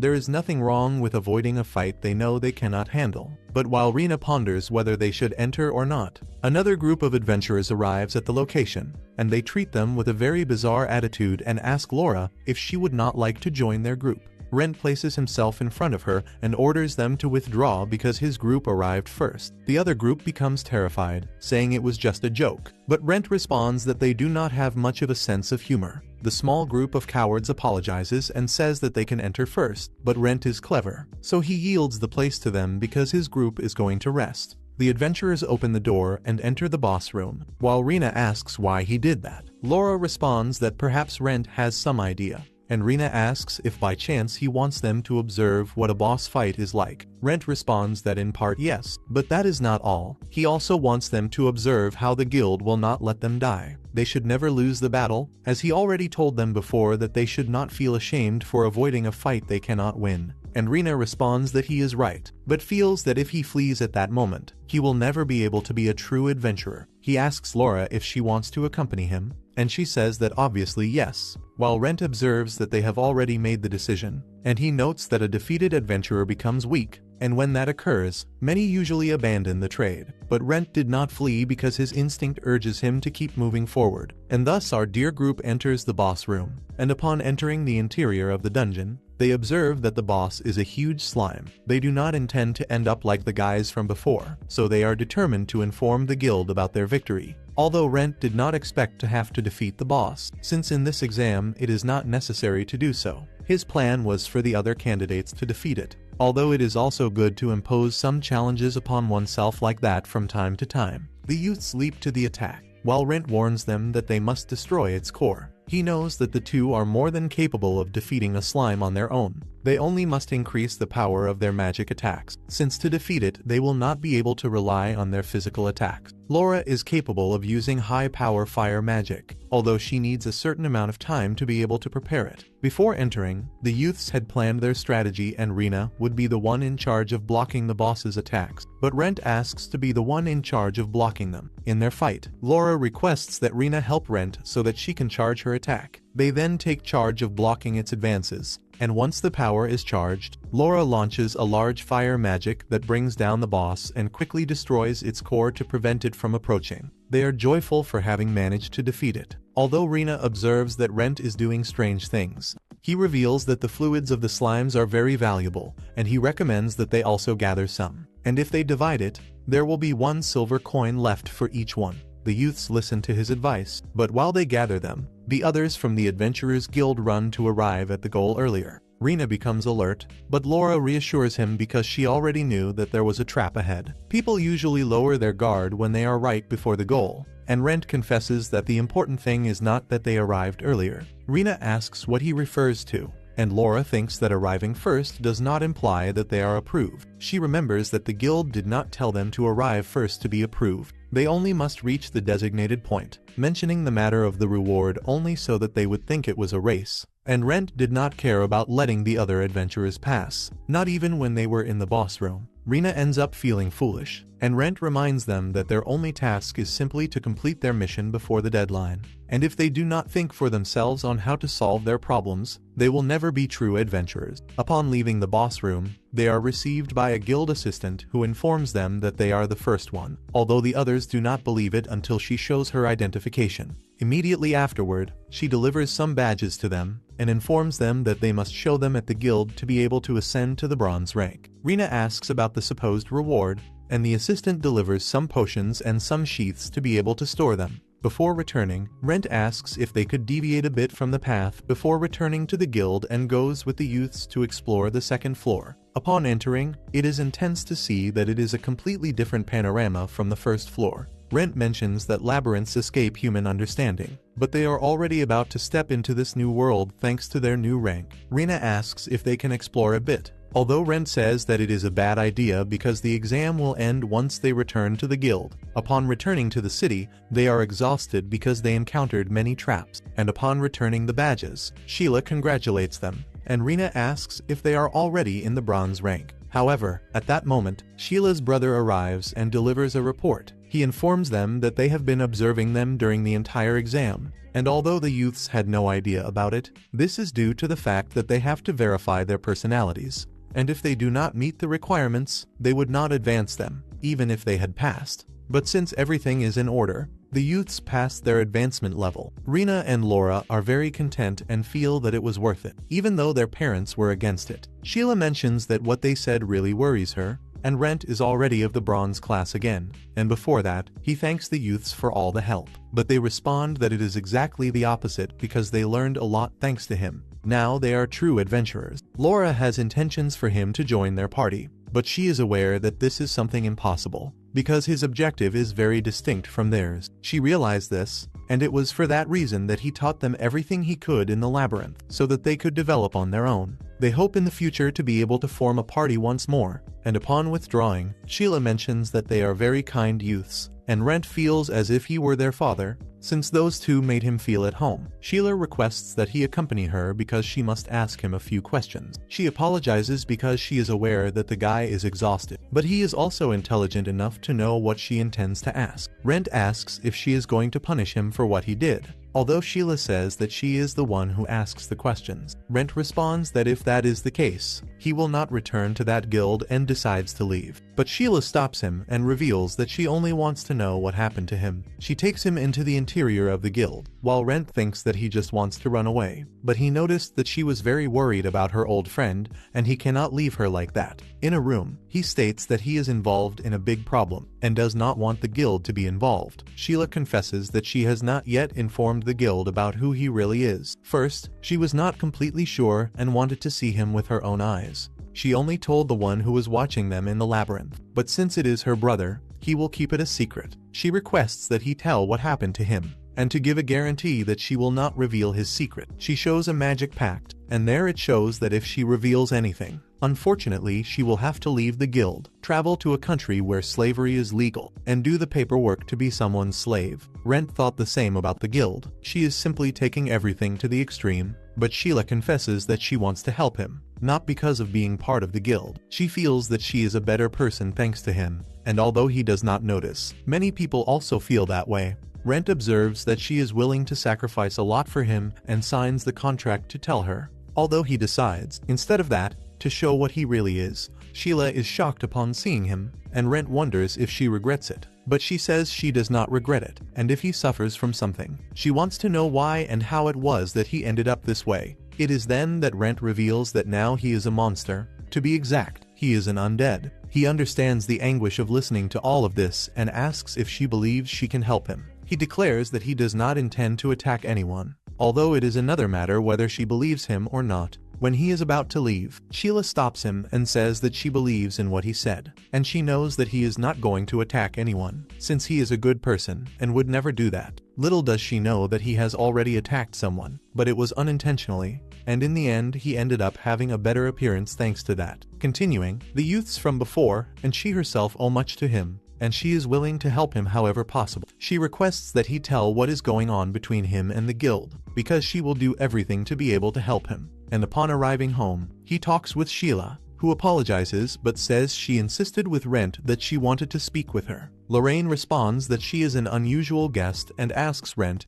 if by chance he has already made a move on her. He responds that he has not touched her yet, but that she already knows the truth about him. In that case, she says to come in, but warns that the house is quite dirty, and poor Rent asks how that is possible, since he cleaned everything before leaving. Lorraine goes straight to the point, and she asks how much she knows. Sheila responds that he is a monster, but that he does not want to attack anyone, and she is quite surprised to learn that Sheila already knows everything, and even so decided to come there. Lorraine states that she is someone very innocent, and Sheila asks what she refers to. Lorraine says that Rent is an undead, and that she herself does not have a very good reputation. So thinking about it, what could happen to a young woman who enters the house of a witch and an undead? She then begins to terrify the girl, while frightening her, saying that under normal conditions she would put her in a pot to make a stew out of her and eat her. Sheila begins to laugh, because everyone knows that Lorraine is a wonderful researcher. But she knows that this is what the girl tells everyone, since in reality, on full moon nights, she dedicates herself to searching for the blood of young maidens, since their blood leaves her skin soft, and she wants by all means to scare poor Sheila.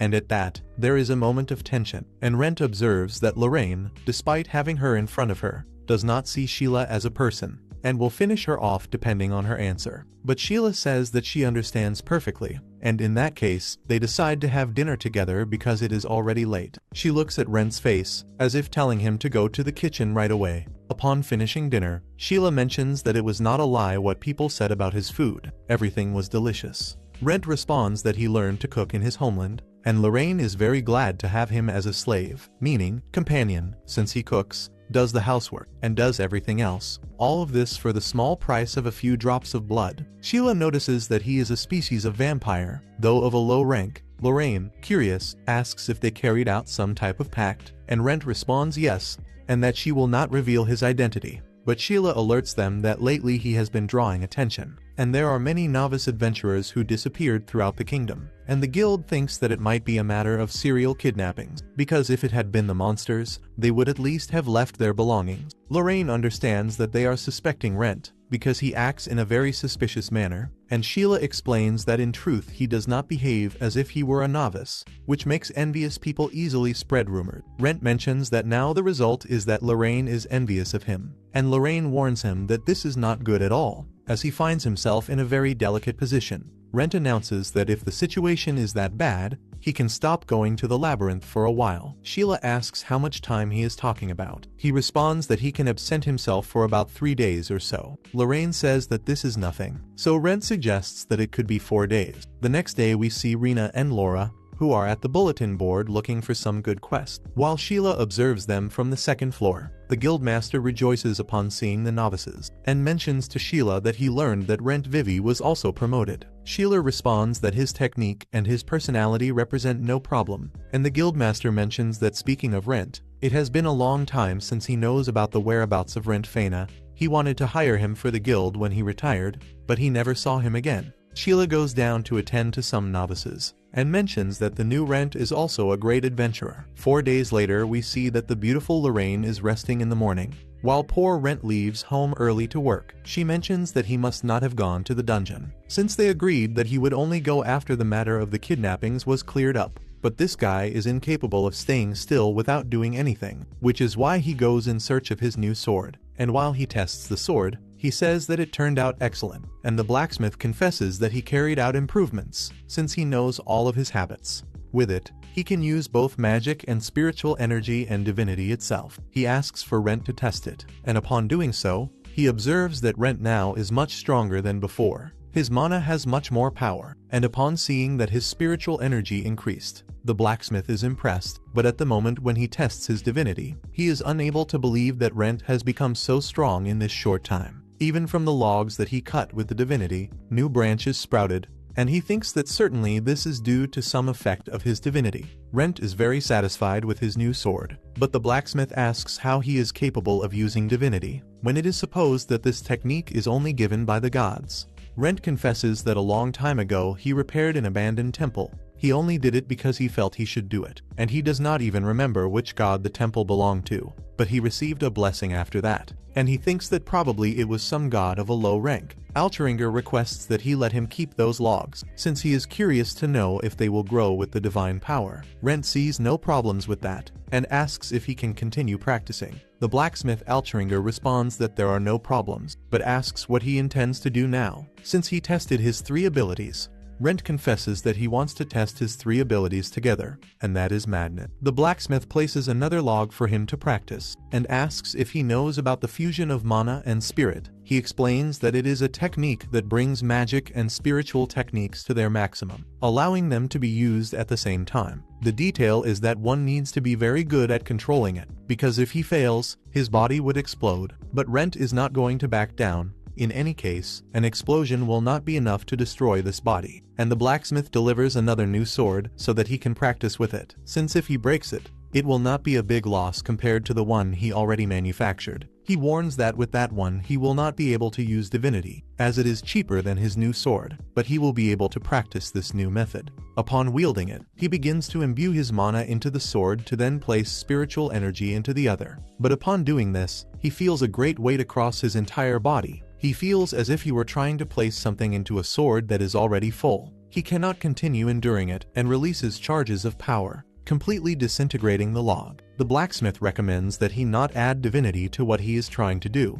because it is something very dangerous, but Rent does not think about stopping and tries to fuse the 3 energies, since this needs to become even more powerful to reach the mithril class. Altringer becomes frightened upon seeing that Rent is forcing himself to fuse the 3 energies and shouts that he must stop because the sword will not endure it. Despite this, Rent manages to fuse them to a certain point and even launches a very powerful attack. But the sword disintegrates and the energy from before converts into a sphere. Rent apologizes to Alcharinga, although he responds that it is fine, because divinity removes impurities and returns everything to its original state, and that is why he cannot use a normal weapon, since it breaks the elemental bonds. The sword he manufactured supports the energy, but after seeing what happened, he does not believe it will endure what he just did. That is why he only recommends using the fusion of two energies. That way it is guaranteed that it will not break. Rent recalls how powerful the elf from the labyrinth was, the one he was unable to face, and asks Alcharinga what he could do against a rival he cannot defeat with this.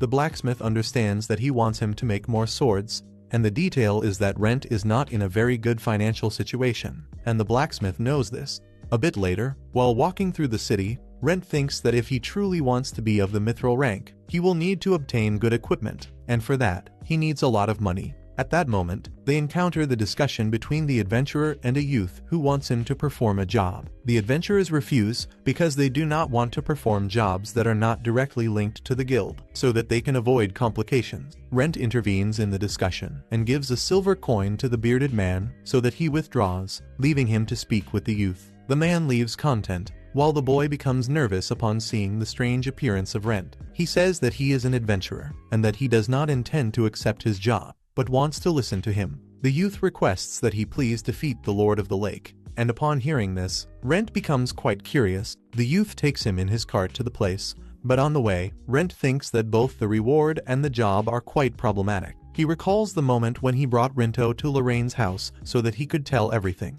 He belongs to the village of Toksu, and in that place they perform a very peculiar festival, since once a year, they offer a beautiful young woman overflowing with mana as a sacrifice, or at least that is what the legend says, which was transformed into a festival with the objective of saving the village. But while they were celebrating a festival, the Lord of the Lake actually appeared and devoured a girl. After that, he began to demand even more sacrifices, and many young women died in that village. The next on the list of sacrifices is his little sister, and he begs for help. Those present, upon listening, are surprised and look at one another. Rinto, more than wanting to kill the Lord of the Lake, desires to save his younger sister, and therefore Rent does not necessarily need to face the Lord of the Lake. But there is something that does not make much sense to him. Upon arriving at the village, he notices that it is very quiet, and Rinto shares that previously there was more activity, despite it being small. But ever since the Lord of the Lake appeared, everyone is exhausted and hides in their houses, sheltering their children. Rent observes that some doors possess certain marks. It turns out that those marked are the next to sacrifice their daughter to the Lord of the Lake. Rent asks if it was the Lord of the Lake that placed the mark, but Rinto responds no. The most probable thing is that it was a kelpie that serves him, and Rent is surprised to hear him speak of a kelpie,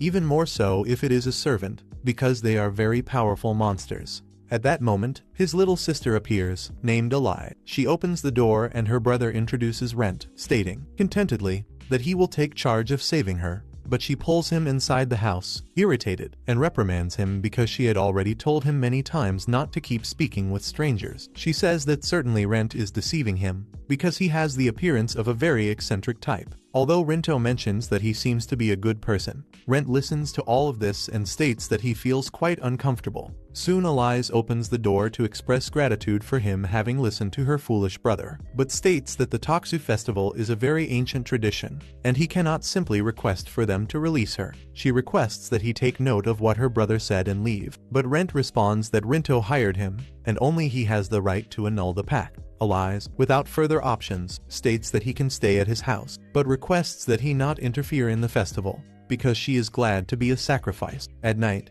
Rinto prepares Rent's room, and he mentions that Elise will not leave the village, even if they asked. He asks what Rinto intends to do, and he, desperate, responds that he will do whatever is necessary for his little sister. For this reason, he implores Rent to defeat the Lord of the Lake. The next day, while walking through the village, he approaches a group to ask for information. However, the children run away in fear upon seeing him. The guy, looking like death incarnate itself, makes it impossible for them not to be afraid. A local merchant states that he had never seen him before, and asks if he is there on account of the festival. Rent responds, more or less. The merchant states that he arrived at a rather bad moment, because the Lord of the Lake is furious, and at that, Rinto calls him to eat, and before going, the merchant recommends that he forget about the festival and leave, and upon reuniting with Rinto, Rent asks if those merchants are usually in that location. Rinto responds that they are usually there, and that they are very kind, which leaves Rent a bit thoughtful. In the afternoon, while they prepare to deliver Elias as a sacrifice, they ask for her to forgive them. They believed that her brother would take her and escape with her, because he was asking everyone in the village to cancel the festival. Elias responds that she prays for this not to infuriate the Lord of the Lake, or otherwise, he will destroy the entire village. The elder responds that this is not to be wondered at, since Rinto is someone very worried about her and about the future of the village. The young woman then begins to weep and mentions that her brother is a fool, and after a while, Rent reunites with her and requests to speak a bit in private. However, she requests for him to leave, as the sacrifice must remain alone. Rent responds that then he will stay there and take charge of everything, because there is always a way to resolve things. He says this with great seriousness and recommends that she also begin to fight. Elias counters, asking how she could fight if no human can defeat the Lord of the Lake, but Rent reveals that he and her brother will take charge of everything. She responds that this is impossible, and Rent replies, requesting for her not to do anything to sadden her brother. He is her only family, and she must keep fighting as long as there is hope. After saying this, he withdraws, and Elias, after reflecting, thanks him. The villagers initiate a ritual of sacrifice and ask forgiveness from Elias, claiming that it must save the village. They say that she must fulfill her duty, and upon arriving at the point, both Rent and Rinto and Elias climb onto certain places to reach the center of the lake. At that, a very thick mist covers everything, and the orb that Elias carries begins to illuminate. At that moment, the great lord of the lake appears, revealing himself to be a monstrous and giant octopus. Elias begs for him to protect the village, since she will sacrifice herself for that, but Rent tells her to stop, because she is just wasting her time. Rent throws the orb into the water, because it is nothing more than a decoy, and leaps into the water, leaving everyone surprised. As the guy manages to walk upon it, he thinks that it is very good to have an alchemist friend, and sets out to see the true identity of the supposed Lord of the Lake. He mentions that krakens usually stay at the bottom of the ocean and do not spit fire, discarding that idea. Upon approaching and attacking, he discovers that the giant octopus was nothing more than a projection created by a mage,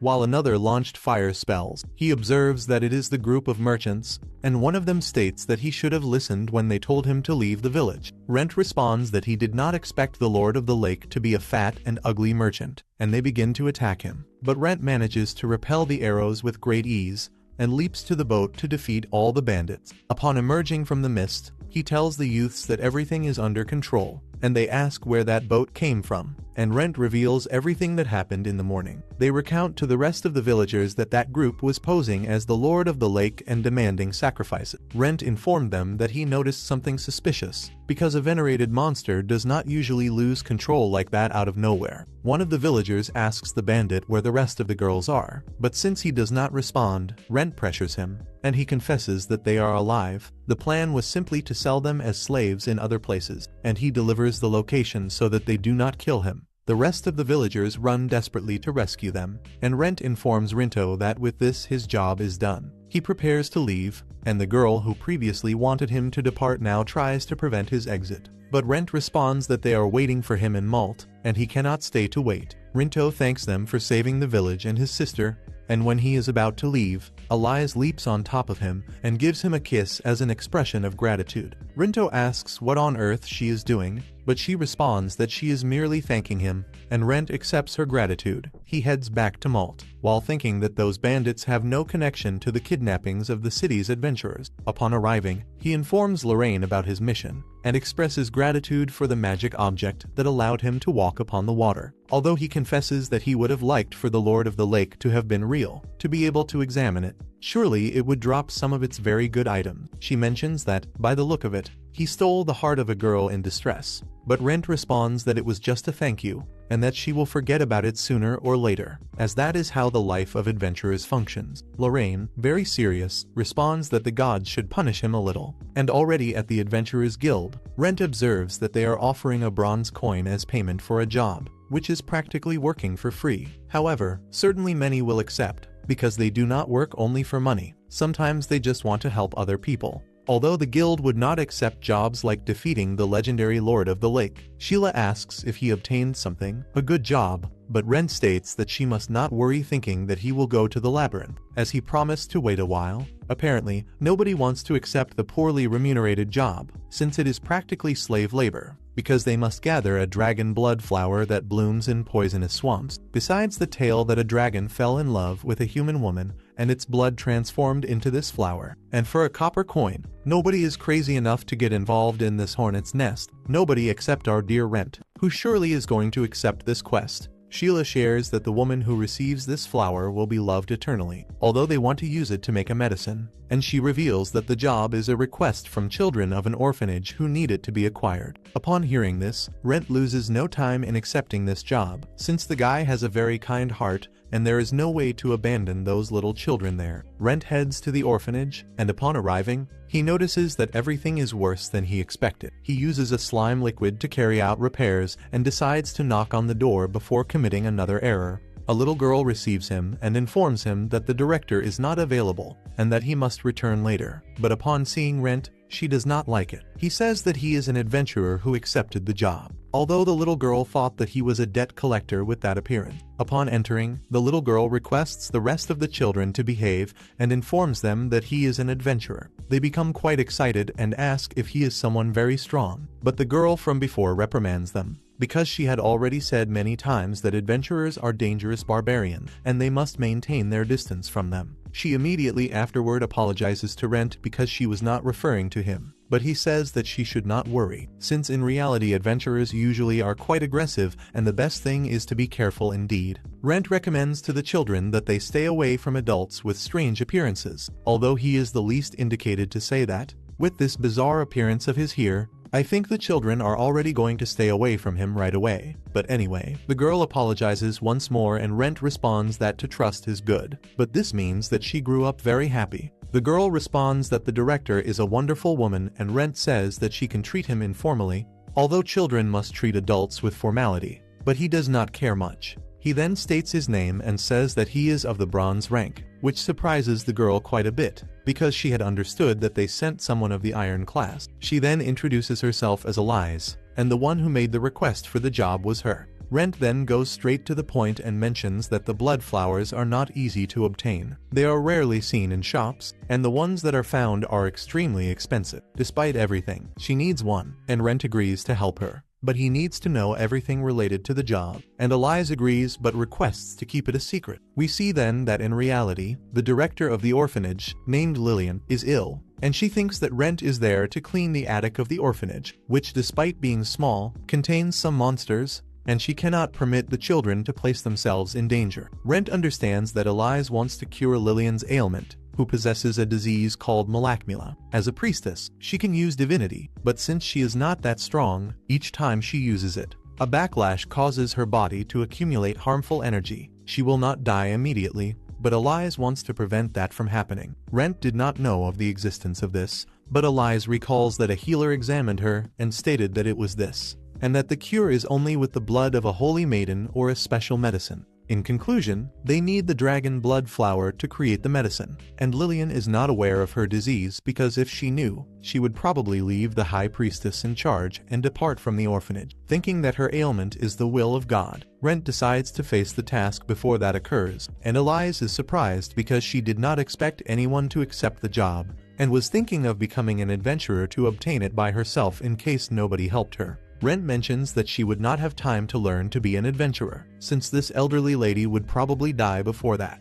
He then promises that he will obtain the flower, but first he has to clean the attic that they mentioned previously, and upon going down, he tells Elise that it is not necessary for her to follow him, as it is not fun to see how he fares against monsters, but he delivers a dagger to her for her safety, since he knows that she wants to be an adventurer. As they advance, they observe several monsters, and they are enormous. Their leader separates from the rest and leaps to the attack, but Rent blocks. But in a second attack he ends up being bitten, but the rat becomes infected and changes color. Rent feels quite strange, and orders it to turn 3 times in circle. The rat obeys, and the girl is surprised to see that it complied with the order. Upon finishing the cleanup, he returns home, where Lorraine asks why on earth he has a black rat riding on his shoulder. He says that it is his little friend from the orphanage. Although he omits a good part of the story, Lorraine did not expect that. Just like vampires, he could control and create servants, since she did not test giving his blood to other creatures, and Rent asks if he can keep it, and she sees no problem at all because, after all, she already has an undead living in her house. She does not think a small rat will change the scenario much, but it will have to pay rent with blood and fur samples, since she wants to continue doing her crazy experiments, besides performing some biological studies, and the poor rat is quite nervous. Upon approaching her finger, it bites, and Lorraine mentions that its temperament is just like its father's. She asks what he plans to call it, although, as we already know, Rent does not have much imagination, so he makes a pause. Soon, he decides on a name, and Lorraine states that it is a very pathetic name, so she goes ahead and says that the rat's name will be Edel, which is much better than the other. The rat ends up liking the name, since it means noble in the ancient language, and Rent says that it is alright, and Lorraine asks if he can understand it, although he only knows what the creature is thinking. Lorraine tells the rat that it must remember the name was given by her, and Rent feels a bit of jealousy, since the master of that rat is him. Sometime later, while Edel rests, Rent organizes his things, since ever since he became an undead he is unable to sleep. He thought about staying inside the dungeon and not leaving for a long period, but people would suspect an adventurer who does not rest, and he stays there completely bored during all the nights, until Lorraine knocks on the door, and upon entering, she says that since the rat was leaving very early tomorrow, they should eat something before departing. Upon seeing the food, Rent is surprised and thinks that probably a deluge is going to fall, because Lorraine cooked. Meanwhile, we see that they placed pants and a cloak on Edel. Lorraine recalls that the Tarrasque swamp is very dangerous, and knows that if he is heading there, it is because it is the only swamp in the region where that flower exists. She does not want him to go alone, because for a bronze rank adventurer, it is better to go in a party. But Rent says that he does not intend to fight, since he purchased holy water to frighten away the Tarrasque. Lorraine warns that this does not always work, but Rent goes with faith, and upon tasting the food, he says that it is delicious, because it has been a long time since he enjoyed a good meal. But that is because Lorraine placed a drop of her blood in the food, and Rent is enchanted, and Edel is completely speechless.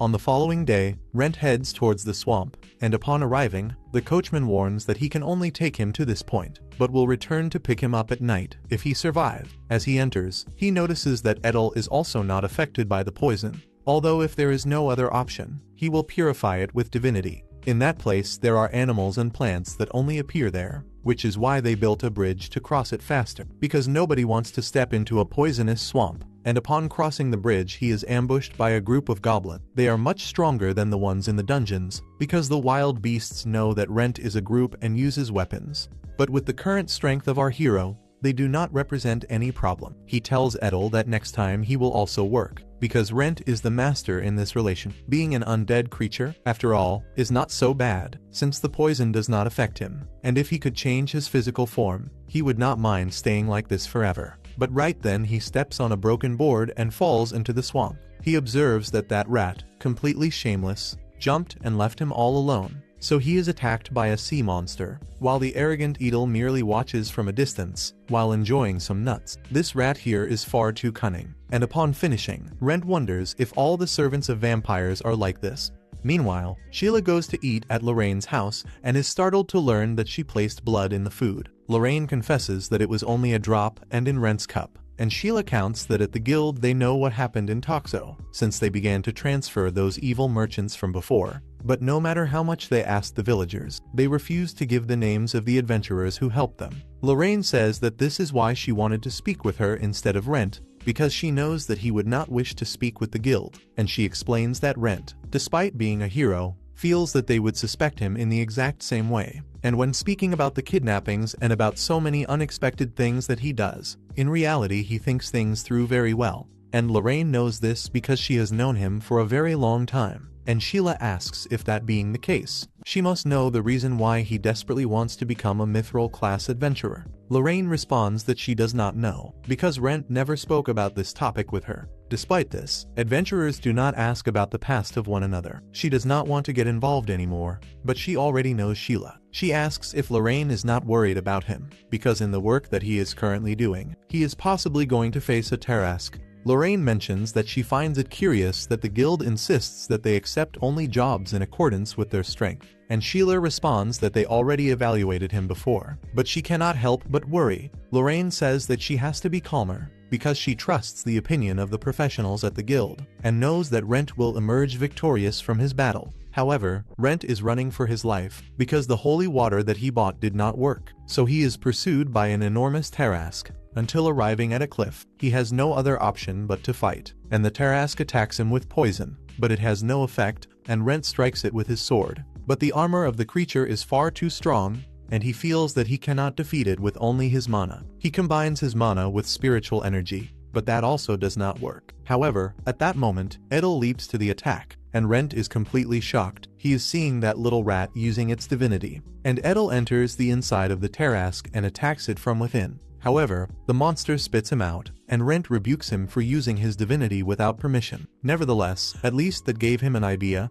Using his divinity, he runs towards the monster, attacks its neck, and with absolute force rips off its head. Because the Tarrasque is weak against divine attacks, he then stores the body in his magic bag to prevent his strength from being exposed. While advancing, he mentions that he has very bad luck. Although thanks to Edel, now he knows how to defeat a Tarrasque easily. At least selling its parts will yield a good amount of money. Upon crossing the boat, he is surprised to see a large quantity of blood flowers, and notices that his power is purifying that location. He took advantage of the opportunity to take a few more, although he senses a presence, and upon turning around, he observes that it appears to be an elf. Rent says that it is not normal to see people in that location, but the elf mentions that he is insinuating that Rent is also not normal, since at least he is using a magic object that protects him from the poison, and also possesses a holy water of high quality. Unlike Rent, who was deceived by that cheap holy water, the guy took water from the sewer, put it in a small bottle, and sold it to Rent. That is a complicated situation. Entering a Tarrasque swamp alone is a very difficult task, and the elf asks Rent if there is any problem with harvesting some of the dragon flower. He responds that there is no problem at all, but remains alert to any movement, because a distracted adventurer is an incomplete adventure. The elf mentions that the dragon flowers are for his lady, who is very sick and needs treatment,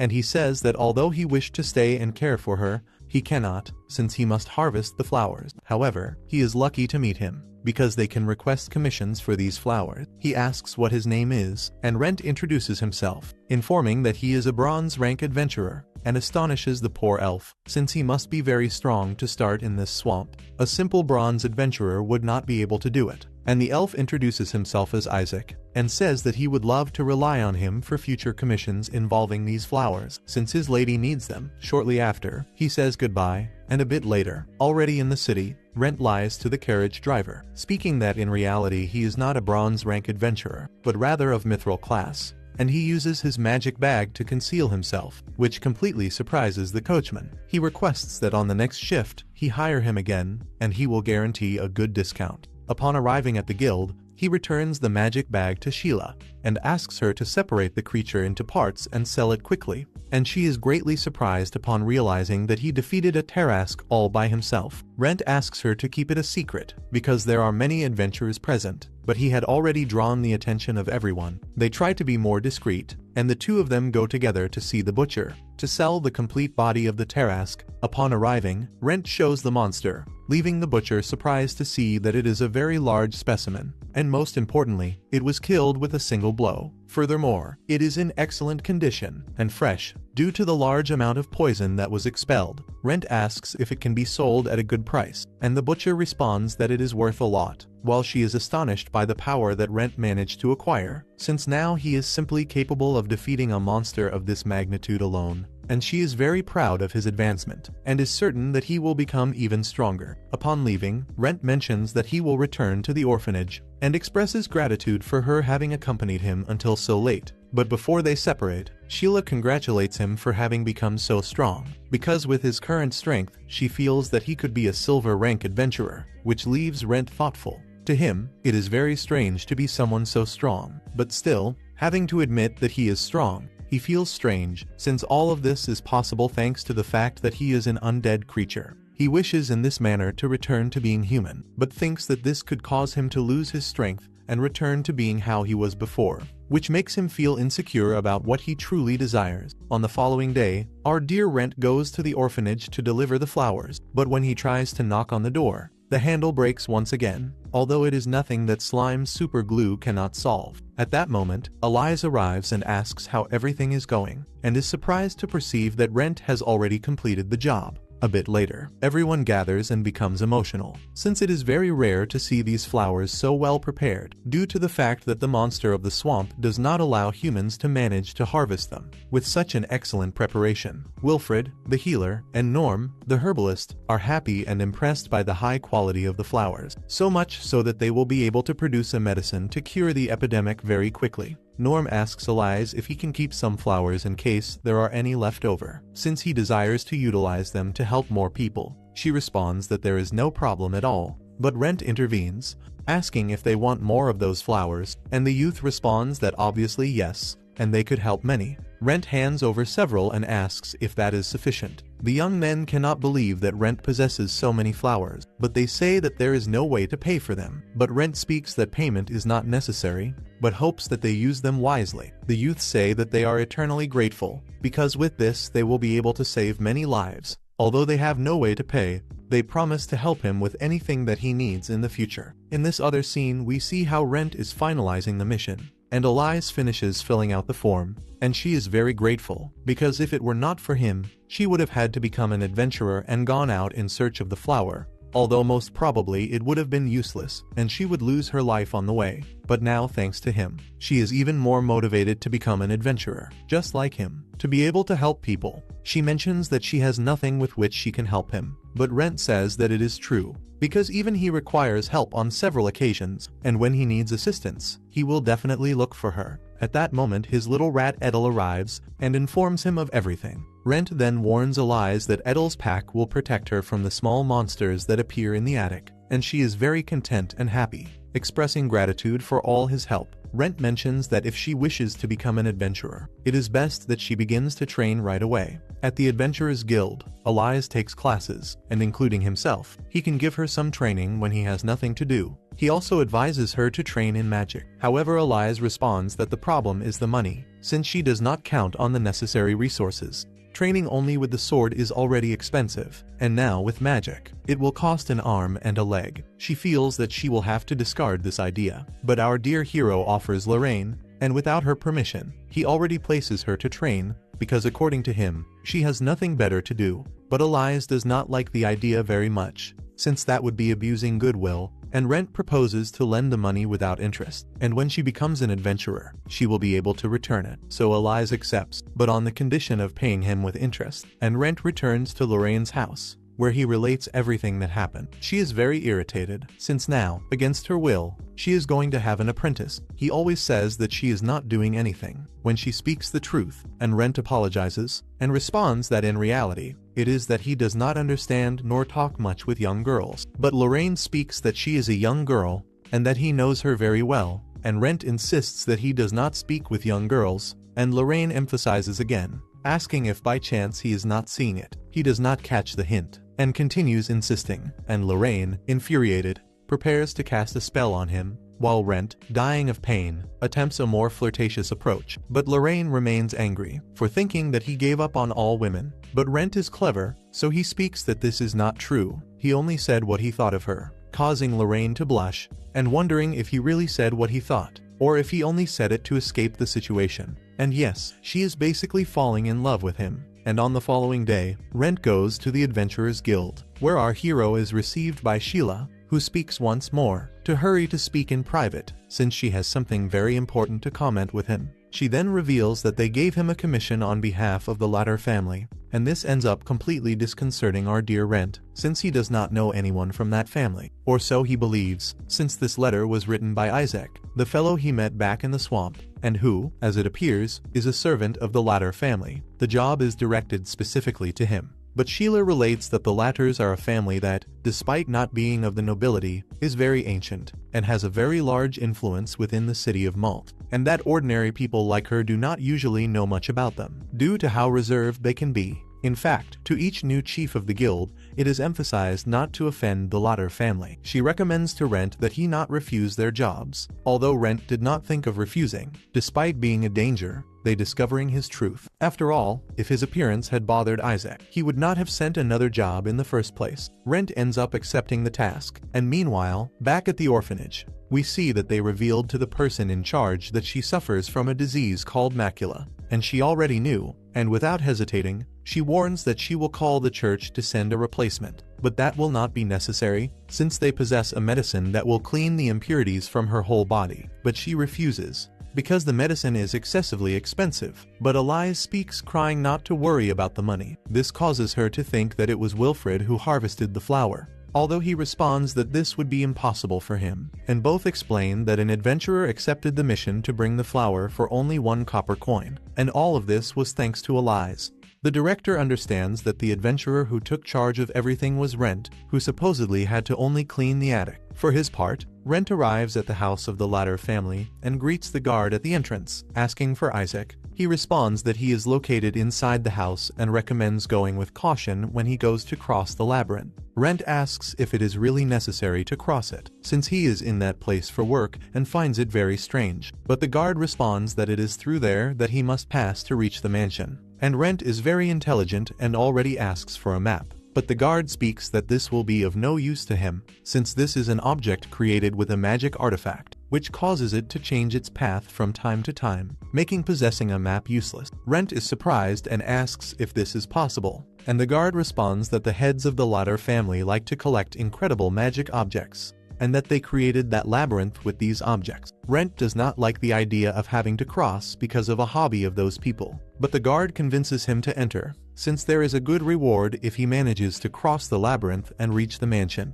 and if he succeeds, he will receive a magic object from their collection. Furthermore, that day is one of the few times that the head of the latter family opens the entrance to the labyrinth, being a very special day. Rent asks for a piece of advice from the guard, since he overcame this labyrinth, and he responds that the sun will not help him, and that with this clue it will be more than enough. Rent then hurries to enter, because he is very motivated to obtain a magic artifact, since if he wants to be of mithril rank, he requires enough money to have high-quality equipment. He then uses the map that the elf presented to him, but it is of no use, because it is a labyrinth created from a magic object, and not real. Rent ends up going around and around in circles, and accepting that he ended up completely lost. He then continues moving around, trusting his good sense of direction, while remembering that the guard mentioned that the sun would not help. Anyone in this place would be stuck, as a sense of direction can be completely terrible. He thinks that in labyrinths there are very few places from where one can see the sun. Although the sun does not guide, a good adventurer must know how to draw a mental map. But if his mental map were correct, he would have found the exit a long time ago. And as he advances, he comes across a structure, and in its interior, he finds a girl who asks him if he thinks of giving up. But Rent makes it clear that he does not know that word, and in that case, the little one advises him to take the right path. But he must take into account that he still has a good amount of time left inside the labyrinth. She recommends taking a break and asks if he would like to accompany her to have some tea, and Rent accepts the tempting offer. And Lorraine was right. This guy here is a magnet for children. After settling down, Rent thinks that she must be one of the daughters of the Latours, and comments that that kettle appears to be enchanted, although he also notes that she did not place the tea leaves, but the girl merely smiles, and upon serving him, explains that the kettle recreates the flavor of any tea that has already been prepared in it. Rent is surprised and asks where she obtains something so brilliant like that. The girl responds that there are 2 types of magic objects, those from labyrinths and those that artisans manufacture to attempt to imitate them. That kettle was created 200 years ago in a labyrinth, and its value is around 300 platinum coins. Rent is unable to believe it, since with a single coin of that he can live his whole life and still have some left over. He perceives that the Latours are much richer than most nobles, and the girl mentions that some adventurers would risk their lives to try to obtain it. Rent responds that someone can risk their life inside a labyrinth and obtain only a pile of useless junk. The detail is that upon tasting the tea, Rent uncovers his face, and the girl upon seeing him is surprised. Rent is fascinated with the flavor of the tea, and the girl calmly responds that she is glad, since it is her favorite. At that, she apologizes for her impertinence and asks if that mask is magical. Rent confirms and relates that he bought it from an acquaintance at a market stall. while thinking that it cost only 3 copper coins, and the girl is fascinated with the mask, and did not know that in markets there existed objects so fascinating. With shyness, she asks if he would be willing to sell it to her. Lorraine thinks that collecting magic objects is a hobby of the family. The girl says to him that she is willing to pay more than the mask is worth, and Rent would love to be able to sell it if he at least managed to remove it. Although thanks to this mask, nobody knows that he became an undead creature, and for that reason, he apologizes to her, since he cannot sell it. The girl responds that there is no reason to apologize, since she thought that the object must be important to him, and that it was a lack of manners to have tried to buy it. Rent expresses gratitude for the tea, and before departing, the girl gives a clue, recommending that he stop looking at the sun. Rent goes away, while she smiles mysteriously, and on his way, Rent continues looking at the sun, wondering what that has to do with it, but at that, he notices something strange. Upon throwing a stone into the air, he discovers that it was transported. He is not sure if he should go back, but begins to run desperately upon realizing that he was transported from the labyrinth. He continues advancing incessantly until he finally arrives at the mansion. At the entrance, the girl from before was waiting, and congratulates him for having discovered the secret of the labyrinth. She then introduces herself as Laura Latour, and reveals that she is actually the head of the Lauder family, and Isaac is accompanying her. Rent introduces himself, revealing that he is a bronze-class adventurer, and he warns that he is there for work, and asks about the prize for having crossed the labyrinth, since that is more important, and Laura speaks that he will receive his reward, since very few manage to cross this labyrinth. While they walk through the mansion, she says that he can take any object from the collection of her family, something that Rent loses no time in asking if he can take the object that creates the labyrinth. She apologizes because she cannot deliver that item, but Rent confesses that he was only joking, because the object kept him walking for a long time inside that infernal labyrinth, and he said that only to mock her face.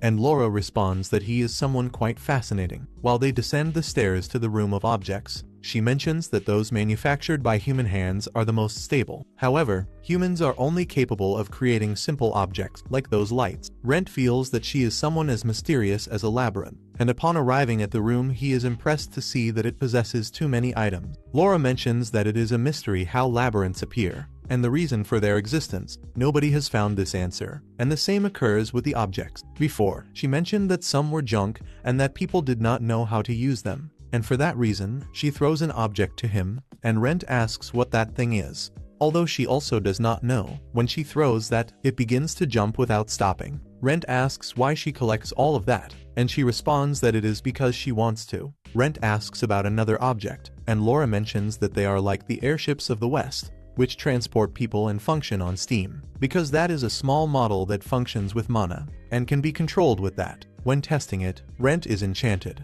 and Laura asks if he is going to keep the item. Rent thinks that he wants it, but it does not cease to be a toy, and his inner child desires it, but his adult side prefers something more useful. However, at that moment, he notices that he can transfer his mind to that of the drone, but this consumes too much mana. Laura mentions that her object was found in a labyrinth, and that the airships of the West were created with the basis of the model of this object, and it can be of much utility for exploration. The detail is that it consumes a lot of mana, and he cannot distance himself much from the item, and with the mana that he possesses, he will not be able to use it for much more than a few minutes, which is why he is going to think better if he is going to keep it. And meanwhile he observes other objects, and while walking, he notices a mineral that illuminates when anything approaches, which sounds quite useful, but he is not sure if it really would be. At that, he takes a painting, and Laura tells him to press the button that is on the frame. Upon doing that, creatures come out of the painting, and Laura begins to laugh, and asks what he thinks the voices that they heard are. And while Rent notices that Laura is enjoying his reactions quite a lot, nevertheless, while rising, he touches something that absorbs his mana and begins to activate itself. Laura asks him to be careful, while Rent tells Isaac through the device to turn it off, but he is in another place for safety. Although at that moment it does not appear to be very safe, Rent cannot believe that there is a damn golem in the interior of that room. The golem attacks him, and Rent manages to even dodge, and feels that he will not be able to survive a blow from that thing. Isaac runs in search of the device to turn it off, and requests that Rent keep it occupied, while Rent asks how long this creature can stay active, only taking a little bit of his mana, but they warn that the golem activated itself with his mana, and that it becomes stronger with the mana and the organic matter that it goes finding. Rent asks Laura if he can cause damage to it, and she does not care, although she doubts that he can defeat it. Rent dodges the attacks of the golem, and manages to cut one of its arms, while remembering what Lorraine taught him. Golems possess a magic word on the forehead, which means truth, and if a character was added, the word will change to death. With this, the golem will fall, but upon approaching, he observes that there is nothing written, and the golem throws him against some boxes. He returns to remember that Lorraine said that this was in the past, and Rent asks what he can do in the case of not possessing a word. That being the case, he will have to escape, or fight against it, and Rent asks for the device, but Isaac is still over there searching. Laura is enjoying the spectacle, or at least the beating that Rent is receiving. He grows tired of being dragged from one side to another. Although he did not wish to make this technique public, he has no other option left, and he performs a fusion of mana and spirit. But before the golem ends up turning the dress into junk, Laura stops it. Isaac apologizes because his poor organization placed him in danger, although Laura intervenes because she is his lady and it is her responsibility. However, Rent says that she has no reason to worry, because it was he who touched the magic object. He only hopes that they do not charge for everything that broke. Laura warns that her servants will take charge of that much later,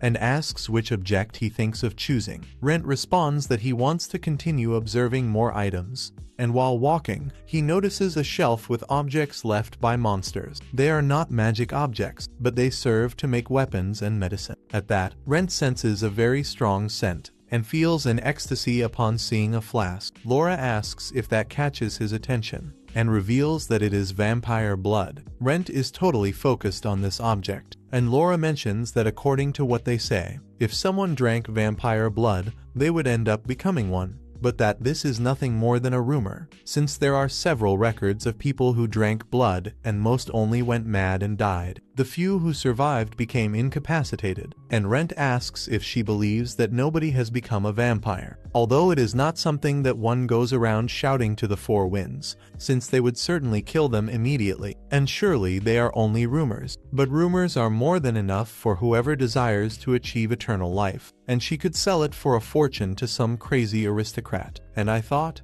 and you thought, so many of us thought that Rent would take the vampire blood, but he ended up taking the toy that his inner child wanted. Lorraine had already seen the airships, but did not know that they were created from magic objects. He takes the opportunity to look at Lorraine and mentions that it is very fun, while she asks who the Latters are, since they give more presents than many kings. Although Rent responds that there are not many adventurers like him who go frequently to the Tarask swamp. But right after that we discover that in reality Rent did choose the vampire blood, and they gave him the airship as a present, because of the job, which is quite complicated. Furthermore, thanks to him, Isaac will be able to take care of Laura completely, and Rent asks Lorraine if she does not want to test the toy. She says yes, but first they must face reality. On the other side we see how Isaac prepares the dragon blood flowers to deliver to Laura, and he asks if she liked Rent, or at least it appeared so to him. Laura responds that he is a very ordinary guest,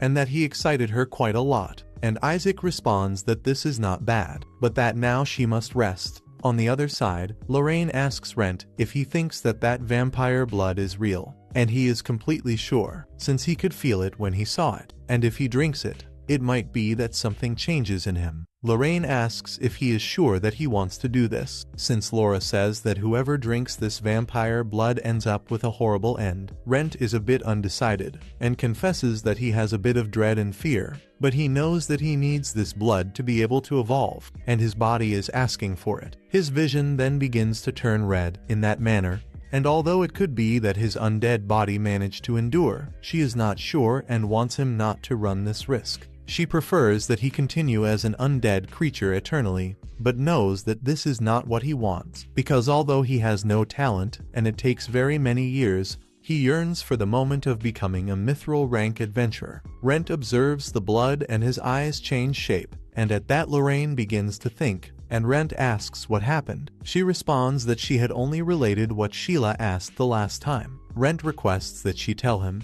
but she says that it is nothing. However, Rent continues insisting, because now this worries him even more. Lorraine decides to ask, but warns that he does not need to answer if he does not want to. Rent thinks that she already knows everything about him, although she responds that she knows almost nothing, and asks the reason why he wants to become a mithril rank adventurer. Rent was not even aware of this. He remembers that he had already told her, and Lorraine responds that she expected an answer like that. She then tells him to drink whatever blood he wants, whether it is of a vampire, of a troll, anyone, so that he may evolve once and for all. Rent then requests that she not get irritated, but she remembers his own words. One does not ask about the past of an adventurer. After saying that to her in the past, she did not dare to ask once more, and Rent responds that the occasion never arose, and that it is also not a very interesting story, but reveals that his motive is to become someone capable of preventing tragedies. Haitna is his village of origin. It was isolated in the mountains, and his father used to run the errands of the village. He was only 5 years old when his parents took him outside for the first time. He was fascinated upon finally seeing the outside world. At that, a small girl named Julian asks how he thinks the city will be, saying that surely there will be things they have never seen before. But that Rent of the past was a coward, who feared being attacked by bandits and other things. Julian responds that he is just a fearful coward, and that this way he will never be able to become an adventurer. Ordering him to keep silent to prevent his parents from hearing them, she confesses that she would love to travel the world when she grew up, see the waterfalls, the floating islands, and the cities surrounded by water. Rumors say that there are many fascinating places, although Rent feels only fear because everything appears dangerous, but Julian makes it clear that she would love to become much stronger to thus protect him. At that time, Rent was a coward, which surprises Lorraine, who imagined him with a wooden sword practicing every day. He responds that that would be his friend Julian, who took him to stroll all over the city, although afterwards they were scolded for it. However, on that day, he had a lot of fun, but when they were returning to the village, they were attacked. His mother ordered them to escape, while Rent was frozen, seeing his parents bloodied and dead. But above all, upon seeing an enormous creature staring at him fixedly, Julian takes him by the hand and leads him running away from there, lamenting having abandoned her parents. But it was the right thing to do, since only they had survived, and after a long time running, they finally decide to rest. And upon thinking that the monster had already stopped pursuing them, they made a grave mistake, because upon looking to the top of a hill, it is there, watching them. That monstrous wolf was merely playing with its prey, and in the blink of an eye, it leaps to attack them. But Julian places herself in front, dying in Rent's place, and upon holding her, she in her last breath, remembers that she would protect him, and speaks that he must become much stronger. But the wolf was about to kill him, but by luck an adventurer arrives just at that moment to save him. He faces the monstrous wolf while Rent watches in awe. And after the adventurer shows his skills, the wolf flees, and upon reuniting with Rent, he asks why he did not appear before. The adventurer apologizes for having arrived so late, while Rent bursts into tears. After scaring away the wolf, the adventurer takes the corpses to the village. Since that day, Rent began to train like crazy, and asked the adventurer how he could become one, since his friend wanted to do that, and now he inherited her dream. The adventurer asks his age, and Rent responds that he is 5 years old, and he speaks that he must be 15 to be able to register at the Adventurers Guild. That is why he must train hard during these 10 years. He must learn to face a monster, and requires knowledge of how to read, write, and also mathematics, besides learning about herbs, magic, and how to survive in the wilderness. In that village there must be hunters and herbalists. Now, his job will be to convince them to teach him. Rent was surprised, because a normal adult would have only told him to try his best. However, he did not. He mentions that knowledge and techniques are only the starting point, because everything will depend on his own effort. At that, he introduces himself as Wilfred Juev. He is a mithril rank adventurer, and requests that Rent go see him when he becomes a real adventurer, although he also does not know where he will be in the next 10 years, and tells Rent that he must not die until he has fulfilled his dream. Lorraine responds that she would not know how to describe such luck, since the probability of being rescued by a mithril rank adventurer is the same as coming across a dragon. From what she could notice, he inherited the kindness of that same adventurer. He was a great fellow, and understood that for a small boy, His objective would be impossible to survive without guidance. For that reason, he advised him by being as specific as he could.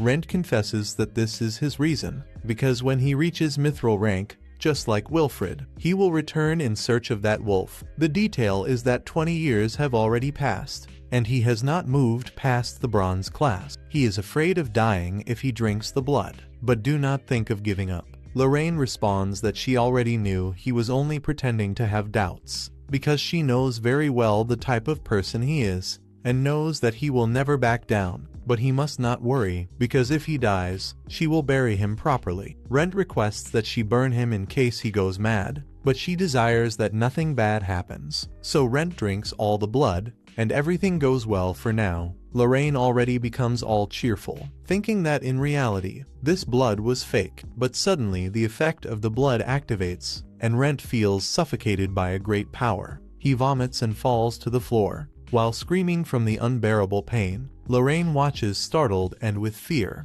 while Rent feels as if his body were remaking itself. He does not want to become a monster, and while transforming, he asks not to turn into a monster like the one that destroyed them. At that he hears Lorraine's voice, and Lorraine reminds him that he still has a dream to fulfill, asking for him to come back to her. Rent then reacts, and manages to master the power, and on the following day, in the city of Malt, we see the blacksmith working, and his wife requests that he not overburden himself so early, although the grand sword that he is forging is for Rent, and she asks what happened to the one he gave previously. But the blacksmith is very concentrated, forging, and did not respond to her. He mentions that Rent appears much stronger, and he responds that, in fact, he learned several strange tricks, and for that reason it is necessary to make a sword worthy of him. On the other hand, already at the orphanage, Elise imagines herself as an adventurer, and the sister watches very cheerfully, although Elise asks for her to remain in bed because she must rest. But the sister responds that she is very well, and proposes to everyone to eat together. She expresses gratitude to Elise, because if it were not for her, she would not feel so well, and Elise responds that this is not true, because they received help from many people. On the other side, at the Adventurers Guild, we see how Rise and Laura now make a team with Rena. Sheila warns them that on that day there are very many jobs for them, and they rejoice for having arrived early. While they observe the announcements, they discuss which job they should accept, although Rise observes one that pays very well. The detail is that they must descend a whole level of a dungeon, and Rena recommends not accepting it, because it is quite risky. They must accept only jobs that are in accordance with their strength, and Sheila requests that they have caution in case they decide to go to that labyrinth, since if something goes wrong, the most important thing is that they return alive, and the three of them remember the teachings of Rent. And meanwhile, we see how he finds himself in a sort of dream. He is in the middle of a huge lake, or ocean, and I do not know what that is. He mentions that he would love to continue sleeping, since ever since he became an undead creature, he simply felt as if his body and his soul were empty. However, with each evolution, he acquired organs and skin, and the fear and the despair of becoming something that was not him corroded him. But he managed to endure all that, and upon awakening, he observes that Lorraine is reading a book. He asks what she is reading, and she responds that it is a vampire ecology. According to the book, they range from lesser vampire to medium and greater vampire. The more powerful they are, the rarer and more difficult they are to see and to classify. Rent continues without understanding why she is reading this, and she responds that it is very obvious, and congratulates him on his evolution. And we see that now Rent really looks like a human. She then requests that he take off his clothes, and notices that he counts with a pair of wings, although upon perceiving their presence, they disappeared. So, if he concentrates, he can control their size. He wonders what it was that he became, and Lorraine also does not know. But whatever it is something more powerful. She supposes that he is a lesser vampire. Although she has not seen any that possess wings, she warns that she will investigate the matter of the wings, but before, requests that he show his face. Upon doing that, she sees his mouth, and notices that his canines are very visible. For that reason, it is evident that he is a vampire. The detail is that upon seeing the upper part of his face, his eyes now are red. This is a characteristic of a vampire, although there also exist humans with red eyes. So, this will not suffice for them to discover him, and Rent is quite relieved, and Lorraine, content, speaks that it had been a long time since she saw that face. She says that it is a bit late to say this, but that she needed to speak, and very emotionally, she holds his face and welcomes him back. Now we see that they together are collecting some flowers, and Rent expresses gratitude for everything that she did for him. Lorraine asks if he ever went out in search of Wilfred. Rent reveals that he did it a few times, although he does not believe that he is located in this country, and it would be very dangerous for a bronze rank adventurer to go alone to another country to search for him. Furthermore, he wanted to become much stronger to go in his search, and for that reason is why he had not left until now in these 20 years, but with his current strength, it is possible that he can see him. Lorraine then tells him to do whatever he wants, since after all he never listens to her, and if she has nothing better to do, she will go along with him to search for him. And it is here that our first journey ends. I hope that you all have enjoyed it. Do not forget to leave a like and comment down below. Vampires are far too good, just for us to know that you watched until the end. That is it, everyone. We are in this together. Stay with God. Thank you. Goodbye, and until the next video. And do not forget to comment as well if you want part 2. Thank you.